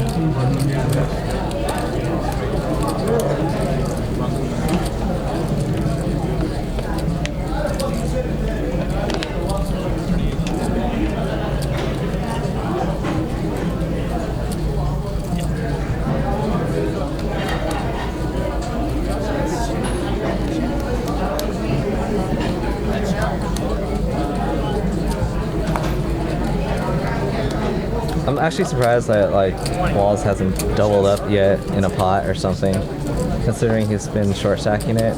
Yeah, at some point he's supposed to have the best of it once, right? Yeah. Chris makes it 20 to go. Can't see Chris's hand. He probably has ace, king, double suited. Ace, king, jack. Oh, I was close. I got almost three of the 4 cards right. Wizard. See, now you're even reading souls. You're so ready for this game. He has such an easy tell. All right, we're gonna go 5-way to the flop here. Jack 8, 9, 2 diamonds. Board is wet as hell. Bottom set for John. Straight flush draw for Wallace. Where? Oh, maybe this is the hand where Wallace can finally double up. David is gonna. What the hell is David doing here? Why is top pair? He's got the backdoor nut blocker. Mike is not going anywhere with a pair of 9s and the flush draw. Mike's got second nut diamonds. Should John raise there or no? No. Should John raise? Well, yeah, he's got bottom set. No. Too much going on this flop, right? Bottom set in PLO on this board is the equivalent to like top pair, like second kicker and hold'em. Oh. Like you just don't like.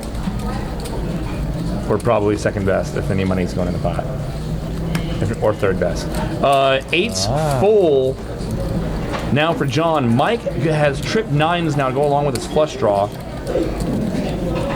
Mike has now forgot about his diamonds and is now just trying to find, that king kicker on the river. Check around on the turn. Let's see a river. Bink. Jack Dang. ball. So David goes to trip jacks. Everyone's got trips or a set or a full house. Trips on 11. Trip 9s for Mike. Trip jacks for David. And 8's full is best here for John. He's gonna bet it out.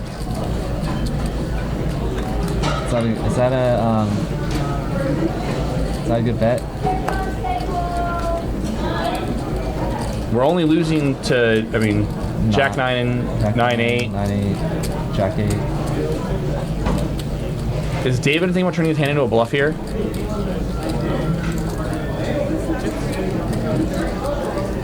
Maybe he thinks he has a full house. This is probably where I would misread my hand and think it's a full house and pot it. But then I'm potting it regardless anyways. What the hell is David thinking here? It's a relatively small bet on the river by John. Maybe David thinks it's There's only one jack left in the deck. Maybe he thinks it's 6 to 9. I don't think David's doing this for value. I think it'll work. I think this is going to be a bluff. And I don't think, and David's not bad enough. I mean, John folded a full house already.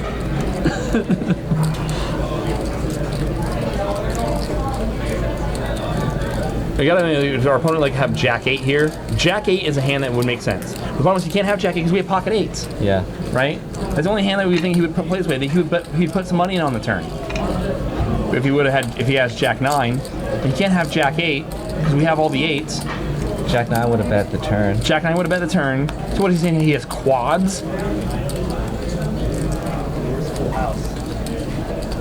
Jack 8's the only boat that would play the hand this way, but he can't, but we have all the 8s.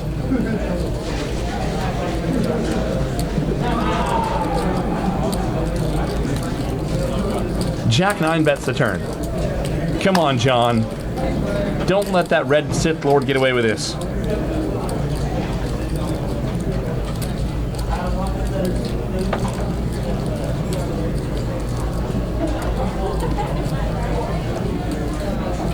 Oh, he's gonna. Oh my God. He's gonna let it go.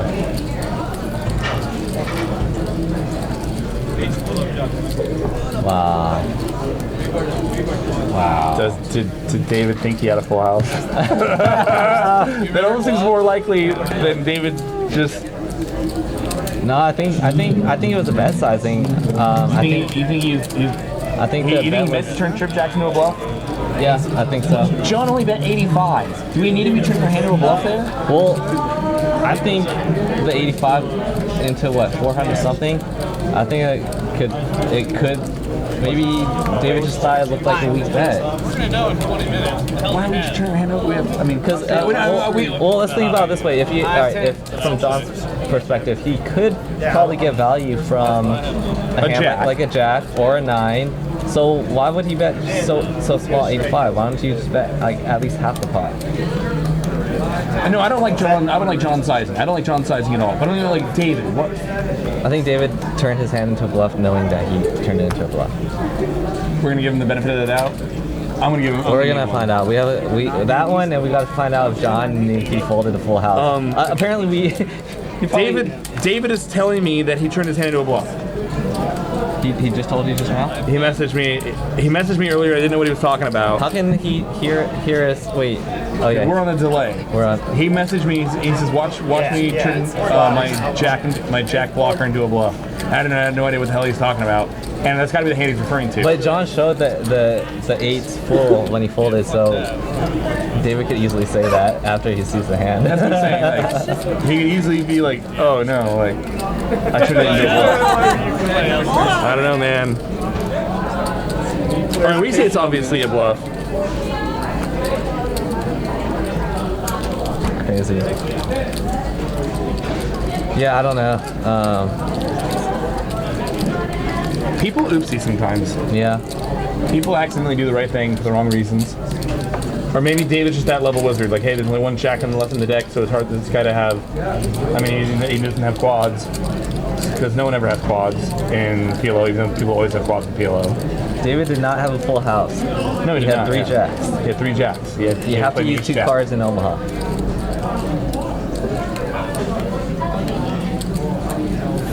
I don't know. I think he. I mean, cause like, well, dude, yeah, it had to have been a bluff. With the best jack, I mean, a lot of people. Because if he thought he had the best hand, he's gonna lead that. Might as well lead the river. No. With John led. I'm saying if you're David, I mean, and you bet so small, and we have trip jacks with an ace. Maybe isn't the standard play just to call and hate it? From David? Yeah. I think David thought John was weak, and he turned his hand into a bluff on purpose. Because I think if David was doing it for value, then he would have just led the river instead of John did lead the river. No, I'm saying David. Oh, David thought he David was in position. He didn't check raise. Was he? Yeah. I thought he checked. No, he was in position. PR11. D-Val in the chat says, "Damn it, Kyle! I knew I didn't have a full house. It's a bluff." So there is D-Val17 in the chat. Says he knew he was bluffing. A word from the Sith Lord himself. I don't know, man. The rumor I'm spreading is that he misread his hand. All right, Hollywood has pocket kings here. Mike is the opener. No surprise there.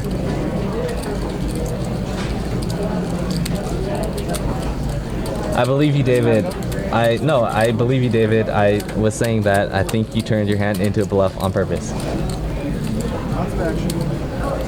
The reason, all right, question though, why, David, why did you turn your hand into a bluff there? Did you think that the bet by John was weak because of the sizing being so small?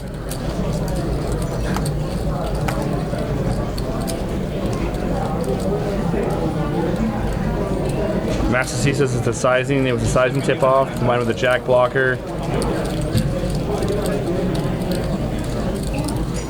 I think it's suicide.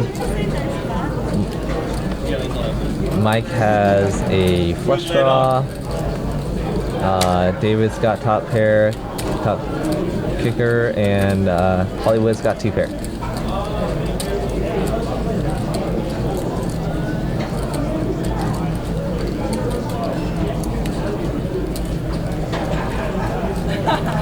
Oh, that was a race on your bar. Split 10, we're not speculating that whether or not he was raising, that he didn't think he was raising for value with trip jacks. It was whether or not, the speculation is whether or not the hand was misread and he thought he had a boat versus he meant to turn trip jacks into a bluff. No, he meant to do it. 100%. If David wasn't such a good guy, I wouldn't give him this much crap on the stream. I'm telling you, I think he misread his hand. No. All right, Mike turns. Nah, he knows what he's doing. He's a net. sicko. To turn trip aces or trip jacks into a bluff, he's got problems. So Mike bets 95, second nut.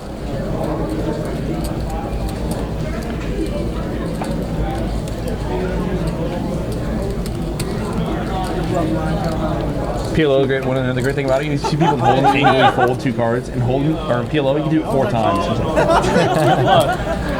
Screw you. Yeah, good luck, right?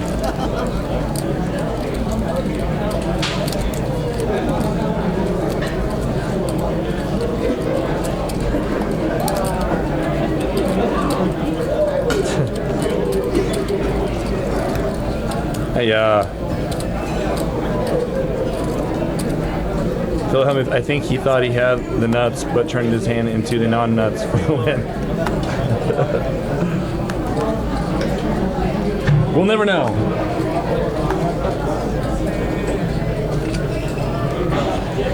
Definitely. That's going to be his first time misreading his hand. Bill's double paired, not double suited. Mostly makes the hand unplayable, but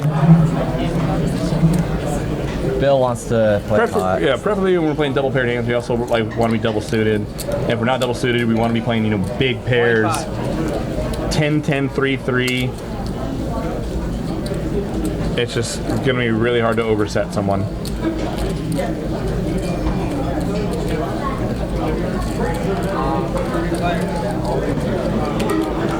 Limp pot, 4 players. Let's see a flop.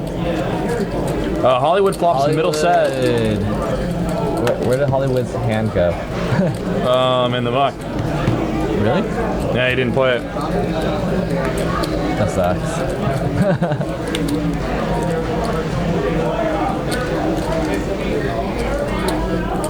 All right, so Chris has a double flush draw. Mike also has a flush draw. Chips on 11, please. Nobody gets it. Looks like Chris's king is gonna hold up. And he's betting. I wanted you to win. I don't understand that bet with the king and 7 kicker. Yes, Flick, come play the, come blast off. We love when people blast off. You probably can't play as bad as I do, but I really think right now you could probably go accidentally play better. accidentally. You just go take the aggressive line on every street, Yeah. and people are gonna find too many folds.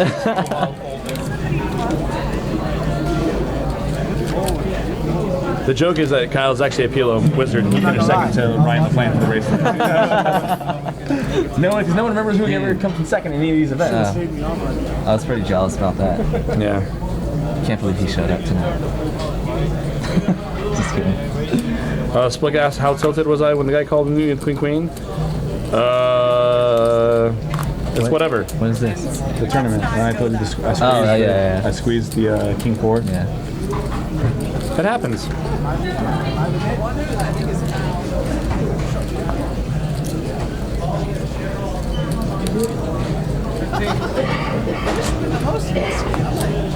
Wallace makes it 15 to go. King, Queen, Jack 9. 3 diamonds. He has the royal not flush draw. Yeah, unfortunately we can't make a royal here.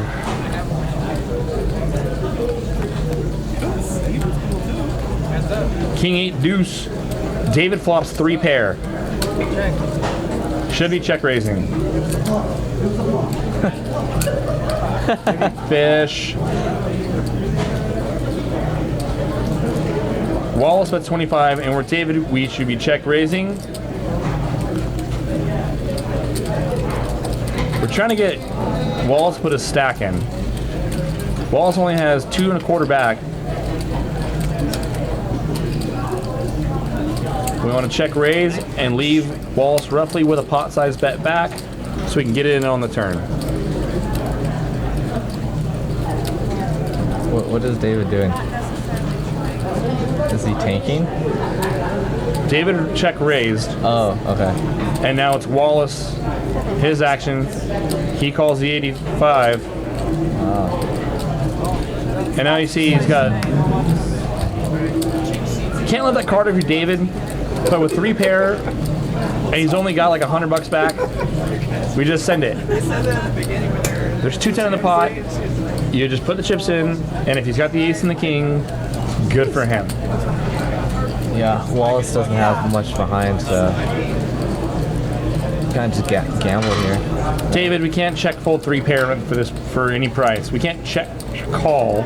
I mean, we're gonna check call. David, so might as well just get it, just like, stuff it. David's trying to join the Knit Wars.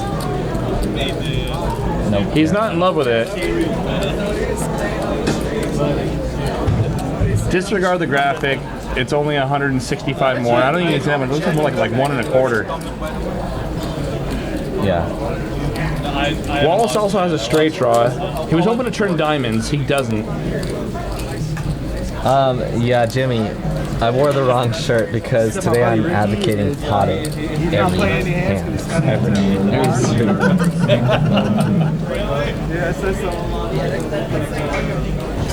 If we're Wallace here, we're getting 4 to 1 on our money. How long did it last? Almost 6 hours.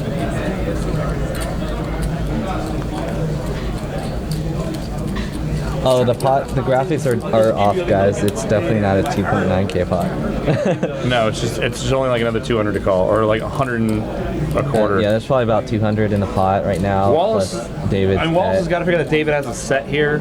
I mean, Wallace obviously doesn't know that his queen, jack, and 9 are all good kickers for him as well. That he would make better 2 pairs. Oh, wow. Jesus Christ. Mike, that was impressive.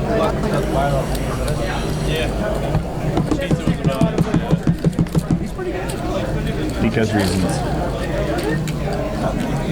Yeah, I'd be up a lot in this game right now. Yes, maybe ATL. He could be DOA. Well, he can't be DOA. The 10. We know the 10 is good. I mean, Wallace is worried that the 10 is his only card. That he's only got 4 outs, and therefore he's got like less than 10% equity. In which case, it would be correct to fold 125 into 400 being laid 4 to 1 if we think the 10 is our only outs. That said, a king's probably an out, maybe probably, or we would think so. Sometimes. I mean, in this case it wasn't, but...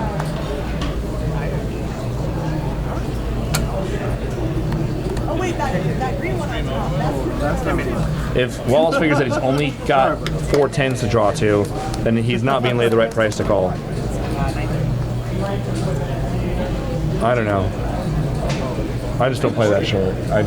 And if I'm gonna call half my stack on the flop, I'm just gonna put it back in. I'm not calling. Yeah. I'm not calling half my stack so I can fold the turn, being laid 4 to 1. It's not fun. It's not sexy. That's not it's a not PLO. That's not a PLO rule. That's just poker 101 Poker. in general. In general, yeah. You don't call half our stack to fold the turn being laid 4 to 1. We don't do that. That's a no-no. Ever.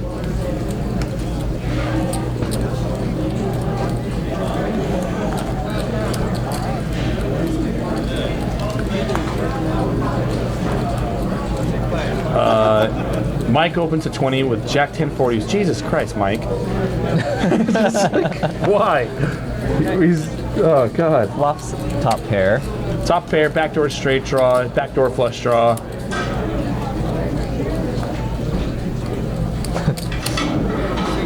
Mike's got a mic hand. So I got 4 cards, 1 for each of you. Hollywood, the soft flop with the Queen Jack 10-4 double suited. Hollywood's double suited. You know, so I mean we can defend his starting hand selection.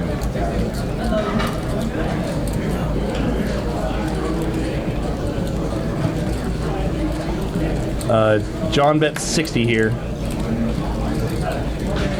Oh, John's got a bomb. Wow, and you see John's lost a monster. Yeah, John's got Hollywood crushed here. John's got a super wrap. Yeah.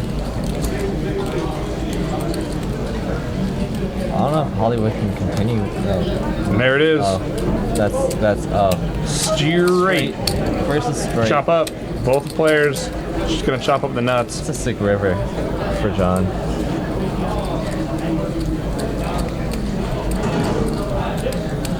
It's 445 in the pot.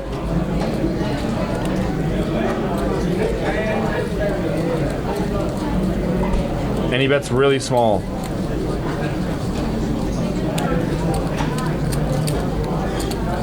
Hollywood is now going to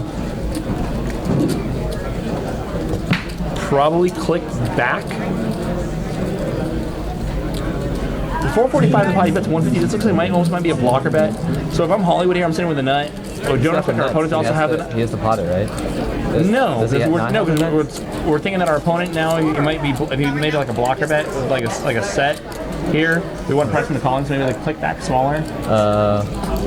Because if we pot it, we're only getting called at the queen 10, so we're only potting it pot for chops. No 1-0. So I would raise, but I would not pot it here because we want a set to call us.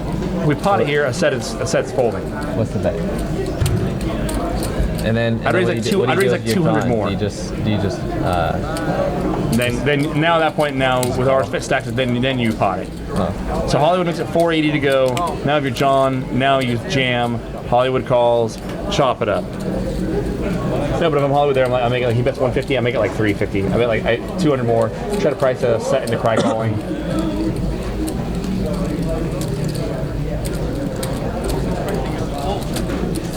$40. All that noise for a $40 profit. Also, yeah, I get 10-7 to call. Baby, yeah, we get a 10-7 to call. Could maybe try to get a set to call. And we're nutted, but we pot it. Like, so we're only getting called by a hand that's chopping. Such an interesting game with the whole pot.